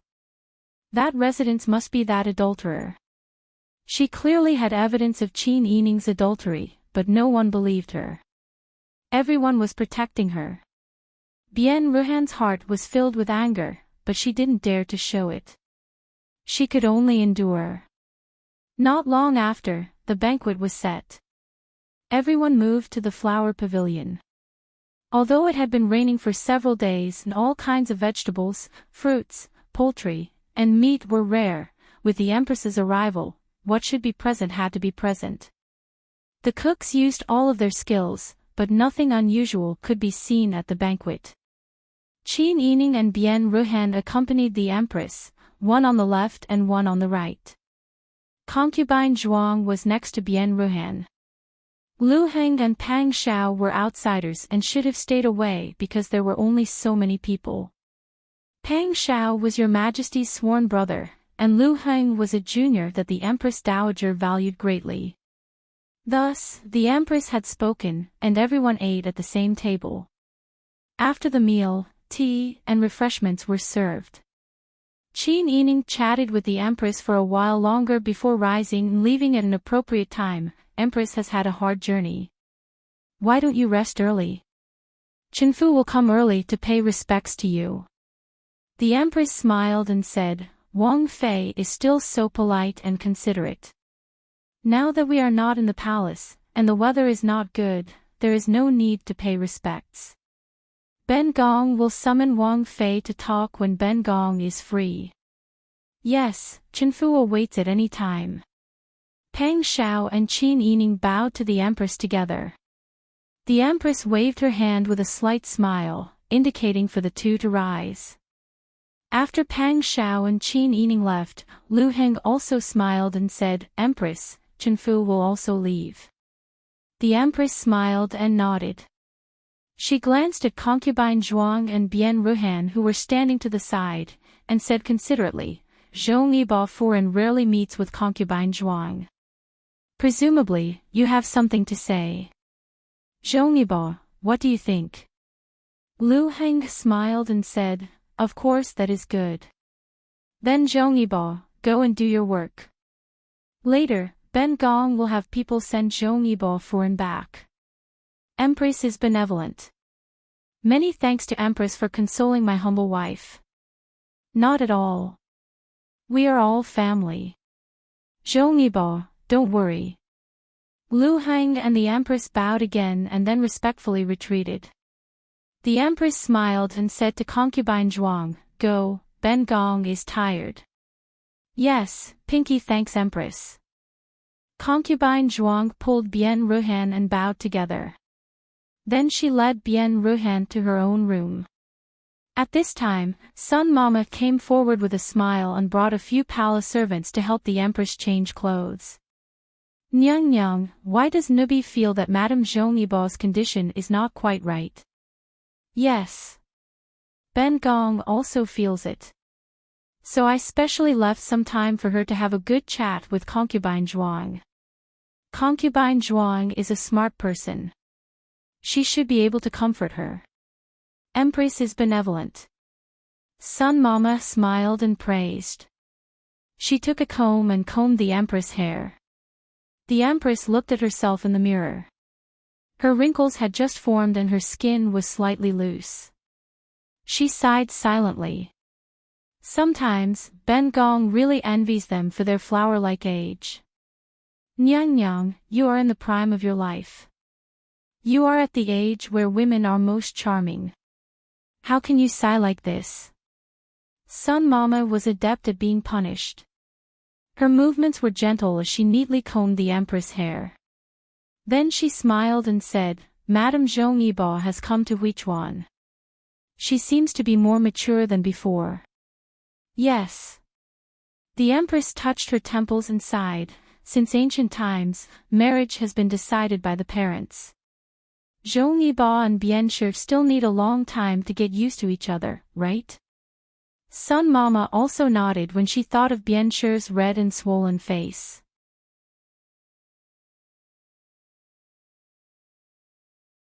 Chapter 974. Bien Ruhan used a handkerchief to wipe her tears and moved closer to Concubine Zhuang. She opened her mouth wide to show Concubine Zhuang that one of her molars had moved. Concubine Zhuang's elegant brows furrowed slightly. Her slender and white fingers pinched the handkerchief to cover her mouth and nose. She took a glance and exclaimed in shock, he was the one who set up this array. Lu Heng appeared to be noble and refined. He didn't seem like someone who would lay his hands on a woman. Bien Ruhan saw that Concubine Zhuang was half believing and half doubting her words. Tears streamed down her face. Tangjie, could it be that you also don't believe Mimi?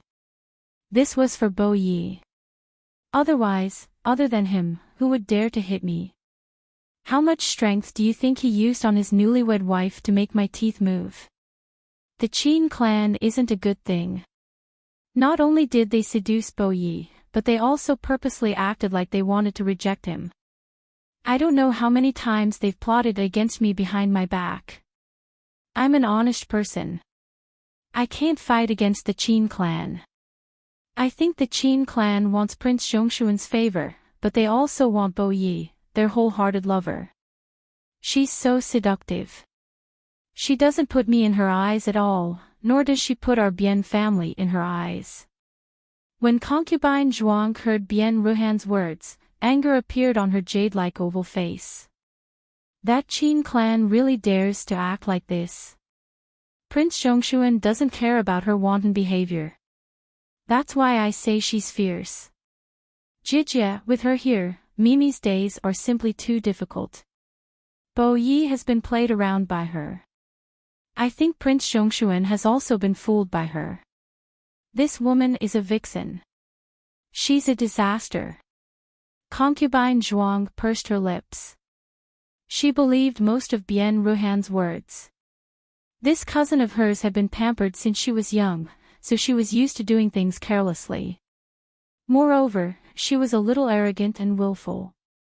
Once her temper flared up, her brain would not work. The Qin clan was now Prince Zhongshuan's Wang Fei, and Lu Heng's wife was Bien Ruhan. She really didn't need to keep harping on the man's past.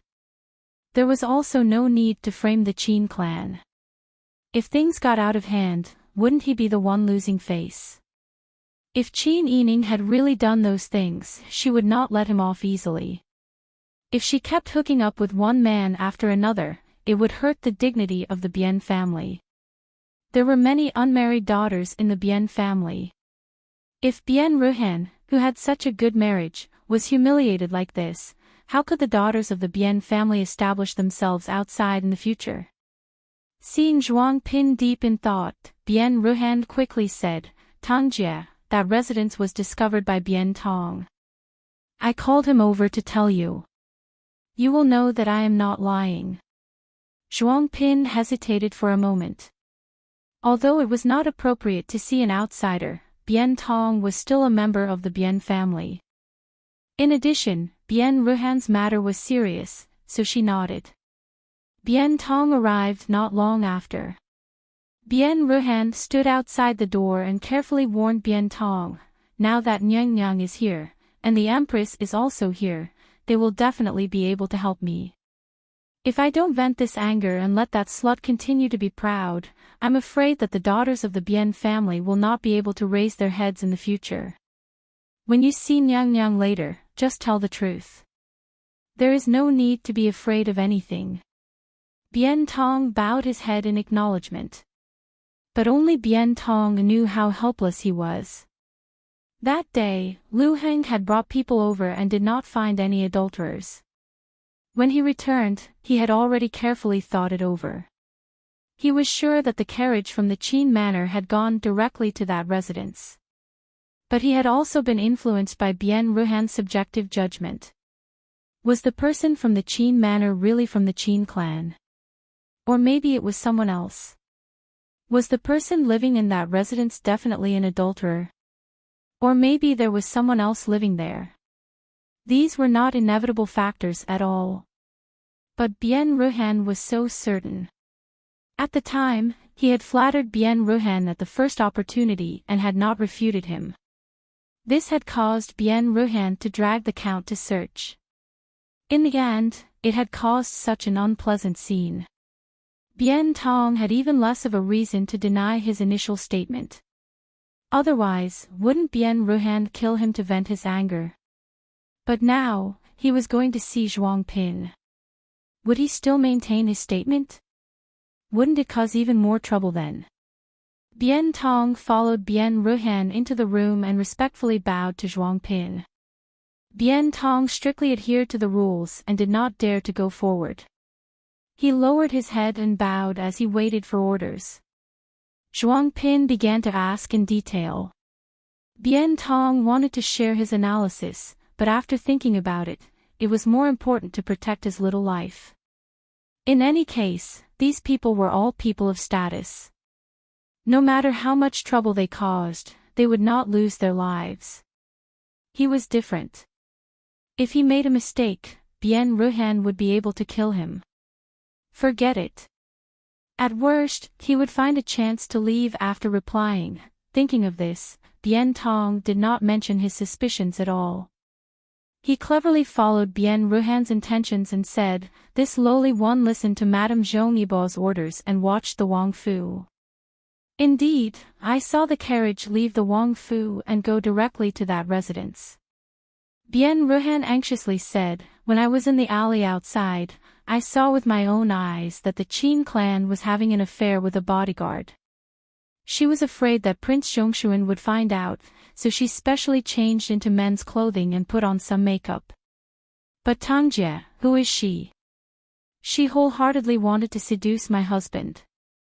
Not to mention wearing men's clothing and makeup, even if she turned into ashes, would still recognize her. That day, I blocked her in the alley and chased after her to question her. She even ordered people to kidnap me and take me to a ruined temple in the outskirts of the city. She wanted to kill me. Luckily, I was smart and took advantage of the fact that they weren't paying attention to me to escape through an inconspicuous hole in the back of the temple. Otherwise, Jijia wouldn't be able to see me today." When Bian Ruhan thought of the danger she had experienced that day and Lu Heng's indifferent attitude towards her, her tears began to flow again. She pulled Zhuang Pin and recounted everything that Lu Heng had said and done that day in detail. Bian Tong also agreed and testified, "Nyang Nyang, what Madam said is the truth." If Zhuang Pin was originally skeptical, after hearing Bian Tong's words, she was completely convinced. Bian Ruhan wiped away her tears and sobbed, "Count didn't believe me, so I had Bian Tong follow the Qin clan. In the end, he found that place. However, the Qin family was too cunning. Most likely, we had alerted the enemy. The Earl went and did not find anything. He stood on the street and said that I was causing trouble. He slapped me and said that he was going to divorce me. Jie. Bien Ruhan grabbed Zhuang Pin's hand and knelt on the ground. She cried her heart out, causing Zhuang Pin's eyes to also turn red. All right, quickly get up. Ben Gong knows about this matter. Since we have encountered this kind of injustice, we must demand an explanation. Are the daughters of the Bien family born lower than others? Zhuang Pin helped Bien Ruhan get up and gently waved her hand at Bien Tong. Bien Tong immediately acted as if he had been pardoned and carefully left with his head lowered. Zhuang Pin's expression was also somewhat moved. She choked out, I didn't think that you also had such a hard life. When I entered the palace, I acted cautiously in order to survive. I originally thought that between us sisters, at least you would be able to gain the favor of the head of the Lu Men family. In the future, you would be able to live happily as husband and wife. You wouldn't have to be as cautious as me in order to survive. I didn't think that your life would also be so difficult. Bien Ruhan heard Zhuang Pin's words and felt even more sorrowful. The two sisters thought of their own sad matters and couldn't help but cry for a while. After their emotions had calmed down, Zhuang Pin stood and said, Come with me to see the Empress. Tell her everything you just said and ask her to make a decision. Bien Ruhan paused, Jie, can't you resolve this matter? Zhuang Pin shook her head, silly Mimi, the Empress is here. How could I speak? Also, with Prince Zhuangshan's current status, the Prince Zhongshuan's consort is even more respectable than a small concubine like me. My position is not enough to suppress her. The only person who can handle this matter is the Empress. Bien Ruhan thought for a moment and felt that this made sense. She nodded and said, all right, then I'll go with Jie. Qin Yining naturally didn't know about Bien Ruhan and Zhuang Pin's little actions. After returning to the Fu, the days passed peacefully as usual. 2 days passed peacefully and without being summoned by the Empress, Qin Yining concentrated on his own matters. It was just that a peaceful life could easily be disturbed by waves. On this day, Peng Xiao was talking with Qin Yining when someone came in from outside. Wang Yi, someone from Zhongyibao's Fu has come to visit. Oh. Peng Xiao and Qin Yining looked at each other in surprise. Everything is fine. Why would he send me an invitation? Bing Tang handed over the gilded invitation. Peng Xiao took it and looked at it before handing it to Qin Yining. Qin Yining took it and looked at it. He was even more surprised. Lu Heng's invitation was to ask if Peng Xiao was free tomorrow afternoon. If he was, he wanted to visit him for a chat. Do you plan on meeting him? Of course I have to. Peng Xiao's fingers tapped on the table. This was a small movement he made when he was thinking, if I don't meet him, how would I know what he's up to? Qin Yining nodded and said with some worry, there must be something fishy about this. You should be careful. Have Huzi and the others secretly make arrangements. Peng Xiao saw that Qin Yining was so concerned about him and couldn't help but smile, don't worry. If he wants to touch me on my territory, then we'll see if he has the ability to do so. I feel that he must be up to something. Let's see what he's up to first. Qin Yining nodded worriedly. Peng Xiao ordered someone to send a reply to the invitation to the Count's residence.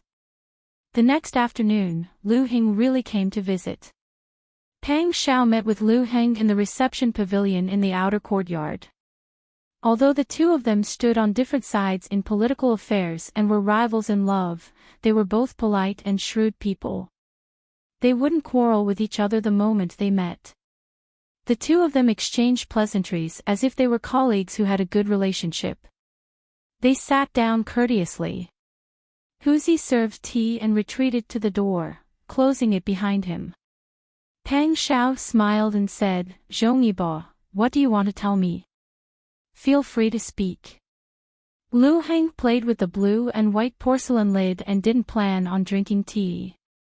Seeing that Peng Xiao was so straightforward, He didn't dawdle and said with a smile, "Your Majesty ordered the Empress to come here and pray for blessings and for the rain to stop. In my opinion, the day when the rain stops is not far away." Yes, Pang Shao laughed inwardly but agreed on the surface, "This king also thinks so."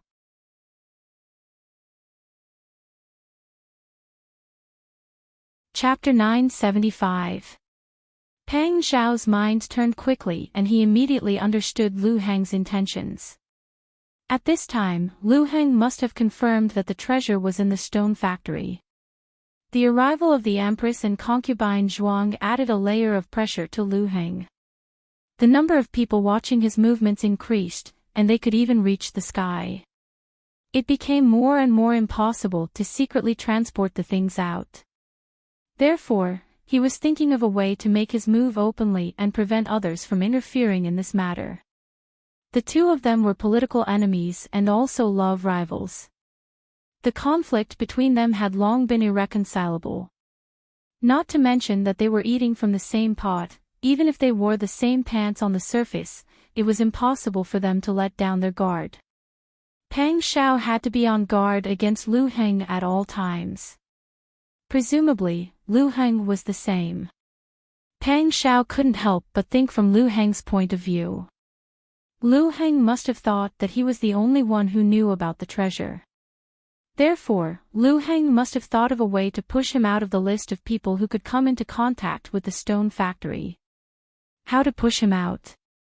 That must be to make him speak up and withdraw. How to make him withdraw willingly? Make him feel a sense of crisis. Make him feel that if he continued to interfere with the stone factory, it might bring about bad consequences. The Lu family had a deep foundation. In the matter of building the imperial mausoleum, the process of buying and selling materials was definitely inseparable from Lu Heng's influence. Therefore, if Pang Shao participated, it was very likely that he would be set up in the middle. In the past dynasties, most of the officials who built the imperial mausoleum didn't have a good ending. Flicking ink, accepting bribes, and selling shoddy goods were all reasons for beheading. If he didn't take advantage of the situation and withdraw, in the future, Lu Heng might really put such a label on him. They were all smart people. It was Pang Shao who guessed Lu Heng's purpose. He was also immediately sure that Lu Heng's purpose of making this suggestion was to force him to withdraw himself and not interfere with all the materials needed to build the imperial mausoleum. That way, he would be able to move on to the treasure without a hitch. Pang Xiao's mind raced. However, in the blink of an eye, he smiled slightly and said in admiration, "Zhong Yiba is very thoughtful. This king is ashamed of his inferiority." Lu Heng smiled. "Wang Yi is too modest." Pang Shao smiled and said, "This king has a presumptuous request. I wonder if Zhong Yiba can agree to it." Lu Heng's smile deepened. "Wang Yi, please give me your orders." This king is an uncouth and impatient man. The materials used to build the imperial mausoleum were very heterogeneous, and there was already a lot of them piled up in the stone factory. This king had a headache when he saw them. "In my opinion, why don't we let Zhong Yiba manage the materials for the imperial mausoleum? This way, you can take care of them more thoroughly, and this king can also slack off. What do you think?" "Well, since Wang Yi has given the order, I will naturally follow it. Then I will have to trouble you. You flatter me. This is my duty. I will do my best to work for your Majesty." Lu Heng smiled and said, "Since Wang Yi does not object, I will report to your Majesty about the materials. After your Majesty approves, I will begin to carry it out." Neither of them had the authority to make decisions about the construction of the imperial mausoleum in private. Naturally, they had to give a reply before they could carry it out. Pang Shao smiled and nodded. "Regarding the materials, I will listen to Zhong Yiba." Lu Heng was satisfied and chatted with Pang Shao again. Both of them had their own thoughts, but they did not seem awkward when they chatted. Before Lu Heng came, he had already expected that Pang Xiao would agree. Pang Xiao said that he was an uncouth man and did not have the patience to deal with these matters. However, Lu Heng knew that if he was an uncouth man, he would not have lived to this day. Pang Xiao had a very sharp sense of smell, as if he was born to avoid danger. Since the Lu family had the ability to interfere with the materials for the imperial mausoleum, even if he did not come personally today, Pang Xiao would probably find an opportunity to back off in the future to avoid being blamed. Today, he took the opportunity to make this request. As expected, Pang Xiao agreed. Lu Heng was in a good mood on the way back home from the Wang mansion. When he reported to Your Majesty, he could begin the investigation. At that time, it would be easy to move the treasure. After Lu Heng left, Pang Xiao immediately told Qin Yining about what had happened today. Qin Yining had been embroidering. When he heard this, he was no longer in the mood to work. He put down his embroidery and muttered, "He is forcing you to let go." Yes. Pang Xiao knew that Qin Yining was intelligent. She could guess the details of many things at a glance. However, when he explained the matter, Qin Yining was able to immediately hit the nail on the head. Pang Xiao could not help but sigh in admiration and admiration. Qin Yining quickly went through the current situation in his mind. He then smiled and said, "Actually, this is not a bad thing. Right now, the stone materials and the like have not been touched. If we retreat now, we will prevent him from actually making a move to frame us. If we leave everything to him now, we will be safe. He can also focus on dealing with the treasure. This is killing two birds with one stone." Pang Xiao smiled and nodded. Lu Heng should have made the same deduction. Of course, he does not know that we already know the location of the treasure. So in his eyes, you were just frightened by his threat and took the opportunity to avoid the risk. Qin Yining's eyes flashed and he said, "It's okay. If he wants to report to Your Majesty, let him report it. Let him be happy for a while. However, it is fortunate that he thought of a way. Otherwise, we would have to think of a way to go easy on him and let him take away those stones smoothly." Pang Xiao laughed when she heard this. She pulled Qin Yining into her arms and shook him. "My sister Yi is so smart." Qin Yining could not help but laugh. "All right, you have already made your decision. Why are you beating around the bush to praise me? Your mouth is so sweet. Did you eat honey?" Pang Xiao's heart melted when she saw Qin Yining's smiling face. When they first met, she was not yet of marriageable age. At that time, she was already as delicate and lovely as a flower bud on a branch in early spring. 6 years later, she had become his wife. She had given birth to brother Zhao and brother Han for him. She was also as outstanding as a ripe peach. Her every frown and smile made people's hearts flutter.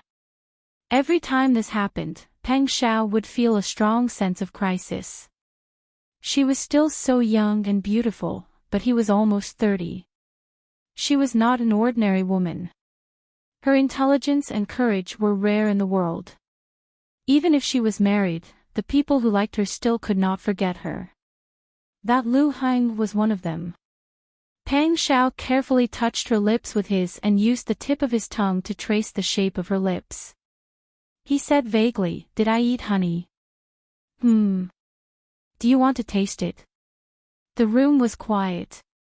Only a few whispers and light gasps could be heard occasionally. At this time, Lu Heng had already returned to his residence. He wrote Li Qitian's memorial and ordered someone to send it to the capital as fast as possible. At the same time, a decree from the capital was being rolled up in a bamboo tube by an eunuch wearing an iron-gray round-necked sunflower gown. It was then wrapped in several layers of oiled paper and sent to Huichuan County's Yamen day and night. When Pang Xiao and Qin Yining received the news, it was already the next day. "Wang Yi, we've already inquired clearly. Tatan Eugene Khan brought Khatan and a large number of tributes to the capital to celebrate the Empress Dowager's birthday. Because of the rain, they took a detour to Huichuan County. Your Majesty has already ordered Zhong Yiba to take full charge of the reception and welcome Eugene Khan and Khatan to the capital. Huzi frowned and replied. He stood to the side with a heavy expression. Qin Yining pondered for a moment and said, I think this matter is a bit strange. Yes. Didn't Hall Head Liao and Jing Zhi tell you that the Tatan made some strange movements in the desert? Pang Zhao's words hit the nail on the head. Qin Yining nodded. If the Tatan really intended to surrender, they wouldn't have dispatched troops and come to the Empress Dowager's birthday celebration at the same time. However, we can't make wild guesses based on our own judgment. What if this is just a coincidence? Pang Zhao smiled. It's never wrong to be on guard. The Empress Dowager's birthday is on the 26th of August. There are still 2 months left. Si Qin has arrived in Huichuan County now to prepare for any unforeseen events. However, if Zhong Yiba welcomes Eugene Khan to the capital, it will inevitably delay our proper business. They had just created an opportunity for Lu Heng to transport the treasure, but Si Qin just had to come at this critical juncture. Could it be that they were born to be at odds with each other? Pang Zhao naturally understood this, but he just smiled freely. It doesn't matter. We are anxious about this matter, but Zhong Yiba is even more anxious than us. It's like a gold bar is right in front of you. You can pick it up by digging up the dirt. However, someone came at this time and he didn't want to be discovered. Don't you think he's anxious? Hearing Pang Zhao's words, Qin Yining also came back to his senses. He smiled and shook his head. Of course he's anxious. He's not a stupid person. I don't think he'll allow Eugene Khan's arrival to disrupt his plans. Let's wait and see. Maybe we don't have to do anything. He'll find a way to not enter the capital himself.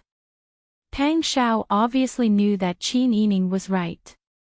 If Lu Heng was a stupid person, he wouldn't have reached his current position and shouldered the heavy burden of being the head of the Lu family. However, seeing that she had so much confidence in Lu Heng's abilities, Pang Zhao felt a little sour in his heart. However, even though he was unhappy, he was a man. It wasn't good for him to hold on to such minor details. He had taken the initiative to discuss this with Qin Yining. It wasn't that Qin Yining had nothing better to do than to discuss Lu Heng's abilities. Although Pang Zhao didn't say it, Qin Yining could guess what Pang Zhao was thinking when he saw the subtle changes in his expression. He couldn't help but laugh and shake his head. He was already an adult, but sometimes he was still like a child fighting over candy. No matter how old a man was, he still had this side of him that hadn't grown up.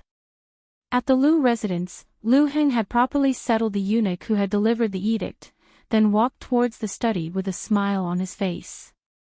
Lu Wenru had been by his side for many years. Seeing Lu Heng's back as he walked forward with his hands behind his back, his heart had already begun to tremble. Don't look at how calm the Duke looked. In reality, he was probably extremely irritated right now.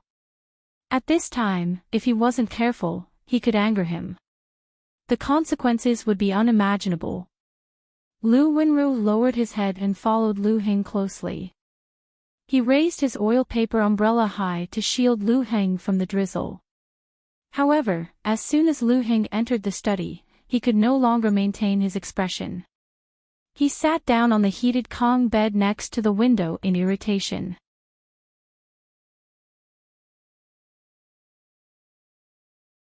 Chapter 976. Lu Wenru's heart quivered when he was asked this question. He thought quickly and replied, Master Lu, this lowly one thinks that your Majesty trusts you. These words were completely not enough to win Lu Heng's trust. But Lu Heng's heart felt a little better when he heard this. Trust? Could it be that your Majesty doesn't trust Prince Zhongshuan? Lu Wenru said, "This lowly one doesn't know that much, but Prince Zhongshuan's career has been going downhill in recent years. Not to mention that his military power has been seized several times, his family members have all died. With just one look, you can see how many people are afraid of him. Your Majesty says that Prince Zhongshuan is his sworn brother, but in fact, there are people who have impeached Prince Zhongshuan many times, not to mention those harsh treatment on the surface." As Lu Wenru spoke, he observed Lu Heng's expression. Seeing that Lu Heng's expression eased a little, he continued, "Master Lu is different from Prince Zhongshuan. Master Lu has a century-old family as his foundation. Your Majesty's downfall was also thanks to the support of the Lu family. Whether it is in terms of economic or social connections, the Lu family and the old families of the former Beiji country complement each other. Even the complicated relationships in the imperial court can't be avoided without the Lu family's arrangements. So your Majesty values you very much. This is different from Prince Zhongshuan, who has no foundation as a martial artist." Every word Lu Wenru said tickled Lu Heng's heart. After saying these words, Lu Heng felt much better. Lu Heng sighed and said, "Welcoming Eugene Khan and Kaduan is already a troublesome matter, let alone escorting them to the capital. Once we leave Huichuan, the matter of the treasure will stagnate. At that time, there will be a lot of unforeseen events. Now, only you, Lu Xiong, and I know where the treasure is. But if I leave Huichuan and leave everything to Tianyi, who can guarantee that Pang Shao will never find out? I'm in the capital, and I'll be too far away to help when the time comes. I'll only add to your troubles." Hearing this, Lu Wenru immediately bowed and said, "Master, I will always be loyal to you. I will keep everything about you a secret and will never reveal anything to anyone." Seeing his nervous expression, Lu Heng couldn't help but laugh. "Get up quickly, how can I not trust you? I'm not saying this to target you, and I'm not saying that Lu Xiong will leak the secret. He's being watched so strictly. If he can still leak the secret, my subordinates can wash their necks clean and wait. I'm just talking about the will of the heavens." Lu Heng's smile gradually faded, and he frowned worriedly. Heaven's will is a mysterious thing. No one can say for sure whether it really exists or not. In the past, I only thought of myself as a proud son of heaven from an aristocratic family. But as time passed, I realized that even if a person were to reach the limit, there were only so many things that could be done. I'm afraid that the heavens won't allow me to obtain the treasure." Lu Wenru lowered his eyes and thought for a moment. He couldn't find the words to respond. After a while, he squeezed out a sentence, "If only the Taden Khan's group could come later, or if they came, they could stay and enter the capital later." When Lu Heng heard this, it was as if she was suddenly enlightened. His thoughts were too chaotic. At this time, he couldn't think as clearly as the wooden Lu Wenru. "You're usually quiet, but your suggestions at this critical moment are useful." Lu Heng smiled. Lu Wenru said helplessly, "Master, my knowledge is shallow. You can't take my words seriously." "No, what you said just now was very correct." Lu Heng stood up. Her previous irritation was swept away, and she regained her usual calmness and competence. She walked to the bed with her hands behind her back and looked at the small puddle of rainwater outside the half-opened window. There were a few clusters of wilted weeds beside it, and she slowly smiled. "You're right. We have to think of a way to make them stay for the time being." Lu Wenru didn't dare to answer. He faintly felt that he had heard something incredible, and deeply lowered his head. Qin Yining thought that since the Empress had come here, even though she had received an edict to pray for the natural disaster to end, she couldn't stay in the temple 24 hours a day. She and Bien Ruhan were the only two here who had the right to accompany the Empress. The Empress would naturally find her to speak. But after waiting for 3 days, the Empress's personal attendant finally arrived. "Wang Fei, Nyang Nyang has invited you." Qin Yining immediately responded. He sent someone to inform Pang Xiao. Then he took Ji Yun and Bing Tang on a carriage to the other park that Lu Heng had prepared for the Empress and concubine Zhuang. The other park was much more spacious and luxurious than the Yamen. There were many guards outside the park and it was heavily guarded. Qin Yining took Ji Yun and Bing Tang before they were ordered off the carriage in front of the porch. A servant woman was called to carefully inspect them. After confirming that they didn't have any weapons or poisons on them, they were allowed to enter. They followed the servant woman along the porch to the rear compound of the Fu. Bing Tang and Ji Yun's expressions turned serious at the same time as they nervously looked at the situation around them. Bing Tang leaned close to Qin Yining's ear and whispered, "Wang Fei, Nubi feels that the atmosphere isn't right. It's a bit like when you first entered the palace." Qin Yining had almost been framed for plotting to kill the imperial heir when she had stayed in the palace. Then she had been locked up in the Empress Dowager's Xi'an palace and had almost starved to death. That wasn't a good memory. Thinking about it, her heart felt numb. Qin Yining shook his head and made a shushing gesture. Bing Tang immediately understood Qin Yining's meaning and didn't say anything else. After passing through the Chuehua gate, Qin Yining saw several eunuchs standing guard. When they saw Qin Yining come with 2 servant girls, they inspected again. After confirming that there were no abnormalities, the eunuchs led the way. "Wang Fei, don't blame us. Nubi was just acting cautiously and didn't mean to disrespect Wang Fei." Qin Yining smiled and shook his head. "Eunuch, you are too polite. You are just doing your duty. I can understand."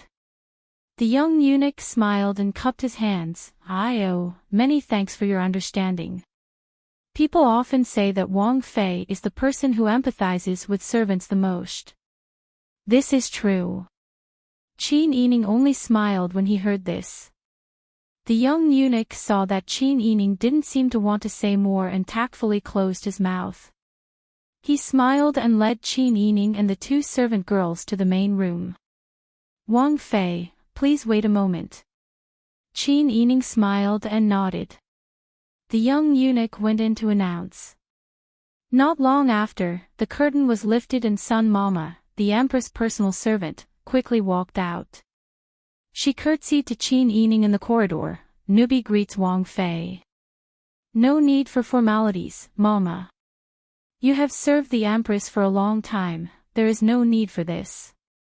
Sun Mama's eyes curved as she looked at Qin Yining. "Nyang Nyang is waiting for you. Please come with Nubi." Qin Yining said, "Thank you for your trouble." Then he followed Sun Mama through the door. There was a faint fragrance in the room. It smelled like mint, but also like the fragrance of an elegant flower. Because it had been raining for days, the weather still felt damp and cold. To prevent dampness, a heated Kong was heated in the room. The bead curtain was lifted to the side room. The fragrance grew stronger. Qin Yining confirmed that the fragrance was coming from the 9-eared peony-patterned incense burner in the middle of the room. The Empress was wearing a red robe with narrow sleeves and a crossed collar.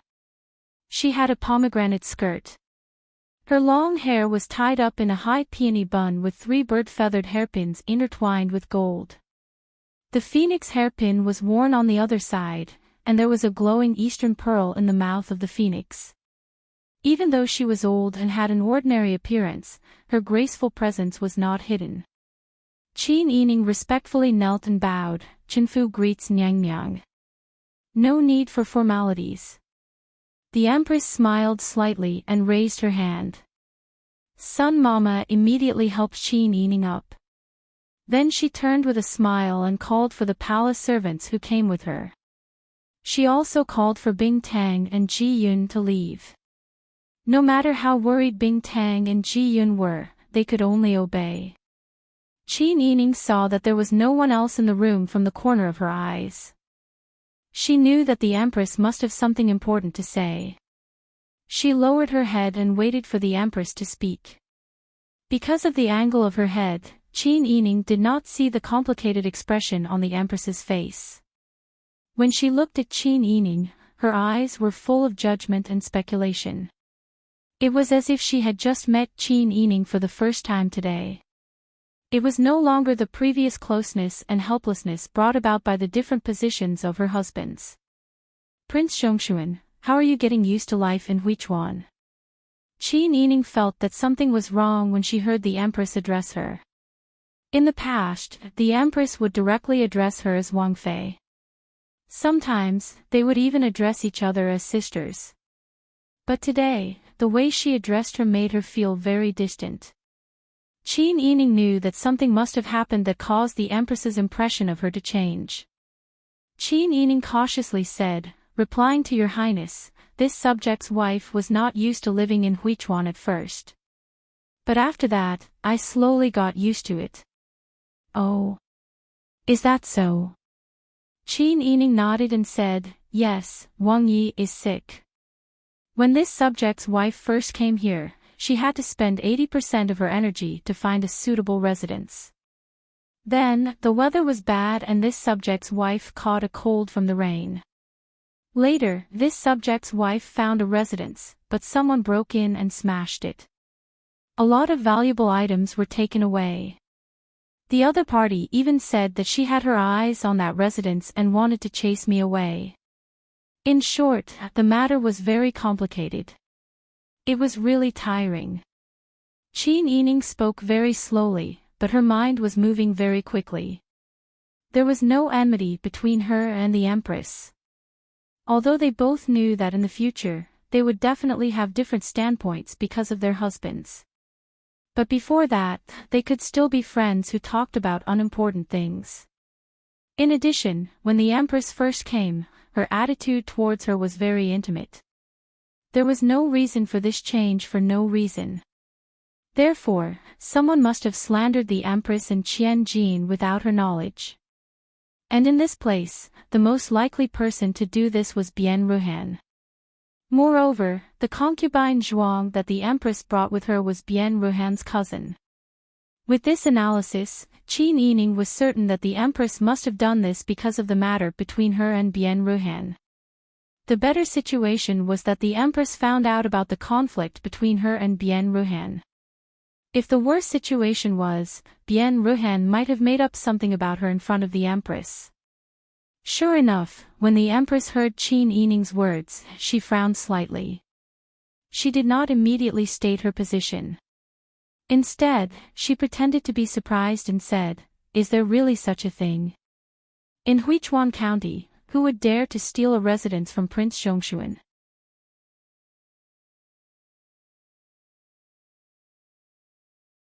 Chapter 977. Is that so? Perhaps there is some misunderstanding between the two of you. Why was this explanation different from Bian Ruhan's? Both sides had their own version of events. What should she do? The Empress truly felt a headache coming on. Even an upright official would find it difficult to resolve a family dispute. Moreover, this was a family dispute between two families. If concubine Zhuang hadn't brought Bian Ruhan to beg her twice in tears, the Empress wouldn't have been willing to participate in this matter. There were many secrets like this in the palace. The Empress had long been used to sweeping the snow in front of her own door. Moreover, Qin Yining was spoiled by Pang Xiao like the apple of his eye. If there were any rumors here, she was afraid that Pang Xiao would vent his anger on her. Who knew what he would do? However, she was still the mother of the nation. If this matter was reported to her, she couldn't just ignore it. Qin Yining observed her body language and knew that the Empress was in a difficult position.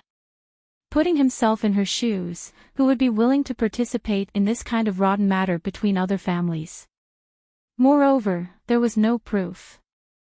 There was no way to determine who was telling the truth and who was lying. Qin Yining sighed and said, this subject knows that the Empress is in a difficult position. However, this subject will tell you the truth. Bian Shi misunderstood me first and didn't give me any chance to explain. She already believed that I was the kind of person she thought I was.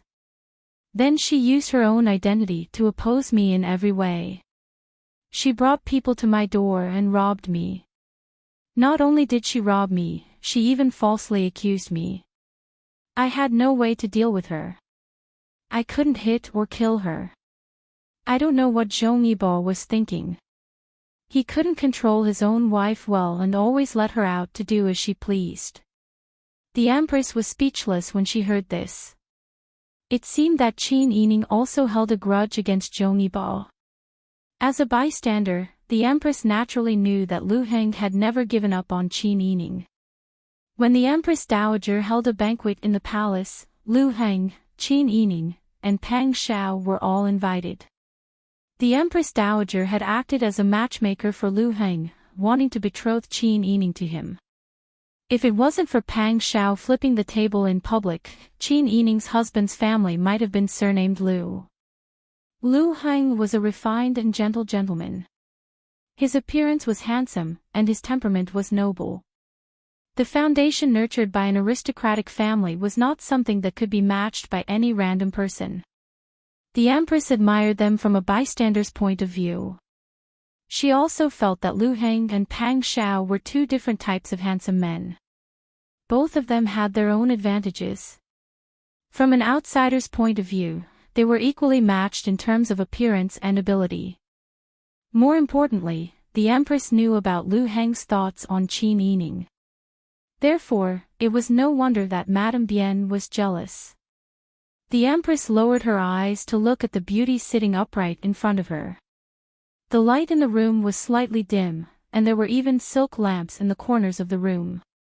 Qin Yining sat there with her head slightly lowered. Her posture was elegant, and her figure and bearing were impeccable. Her hair was inky black, and her skin was porcelain white. From top to bottom, she was exquisite and elegant, as if she had been carefully carved by a craftsman. Not a single flaw could be found in her appearance. It wasn't the first day that the Empress had met Qin Yining. When she looked at her carefully, she would panic, let alone a young lady like Bien Ruhan, who had a good family background and good looks. 16 years old was the age when one's temperament was unstable and impulsive. The handsome and rich newlywed had another beauty in his heart that he couldn't compare to. No matter who it was, they wouldn't be able to stand it, right? The Empress rubbed her forehead. She had no choice but to think of a countermeasure. Forget it. She wasn't from the Yingtian Fu, and she wasn't from the imperial clan court. She couldn't investigate clearly. She didn't have the energy or the leisure to do so. She just had to make a statement to smooth things over.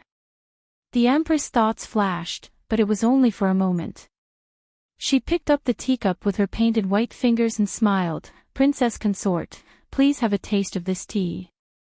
Zhong Yibo specially prepared it for me. It's comparable to the ones in the palace." Seeing that the Empress had changed the topic, Qin Yining couldn't figure out what she was thinking. She smiled and picked up the teacup beside her. "The Lu family naturally has many good things." The Empress smiled. "That's right. The Lu family has been around for hundreds of years and has a deep foundation. Although I'm the Empress, I still feel inferior in front of the Lu family's enormous foundation." Qin Yining took a sip of the tea and put it down. "A hero's background doesn't matter. Your Highness is already the Empress, the most honorable woman in the world. Why do you have to belittle yourself? Moreover, no matter how big the aristocratic families are, they are only officials in front of the imperial family. Although that's the case, when it comes to foundation, it's really hard to imitate or envy."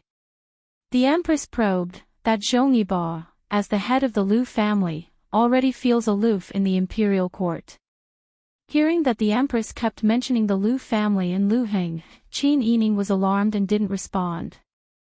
The Empress smiled and said, "However, although the Lu family is big and Zhong Yibo is outstanding, Ji is also a rare talent from a general's family. When Ji and Alan followed the emperor to fight for the world, I was really worried sick. Seeming to think of the past, the Empress sighed. The men were fighting outside and couldn't come home once a year. Every time they came back, I and the Empress Dowager would be busy preparing a table full of good food. Jishi and Alan suffered a lot in the army and hated that they couldn't eat. The Empress thought of the past and laughed. Later on, the situation gradually improved. Jishi and Alan still yelled, "Sister-in-law, we want to eat," when they entered the house. In the past, when her husband was fighting outside, he still felt guilty towards his wife and mother at home. Every time he came back, he would be affectionate. But now that her husband was the emperor and she had a prince, he didn't treat her like before. He was reluctant to leave among the young and beautiful concubines and had long forgotten about her. Because of their positions, the two people who treated her like younger brothers only distanced themselves from her when they saw her. They wouldn't call her sister-in-law anymore and wouldn't complain that they were hungry. Qin Yining could feel the Empress's disappointment and helplessness and couldn't help but sigh. The Empress didn't forget her purpose and sighed, "You are also a woman with a hard life. I know you don't feel good." Thinking of how Qin Yining's entire family was gone and how the pair of twins that people envied were now dead. As a mother, she understood the pain of losing a child the most. The Empress's eyes gradually moistened. She looked down. "Your Majesty has already ordered the capture of the bandits. Sooner or later, he will give you an explanation. You also have to come out and live a good life with Jishi and look forward." Qin Yining nodded emotionally and her eyes instantly moistened. Now, when she wanted to cry, she didn't need any ginger juice. As long as she thought about how her child and Sia might not recognize her, her mother, her tears couldn't stop. Her tears fell like a broken thread. Qin Yining quickly stood up and apologized. She wiped her tears with her sleeve. "Your Majesty, this subject's wife has been rude. Please forgive me, Your Majesty."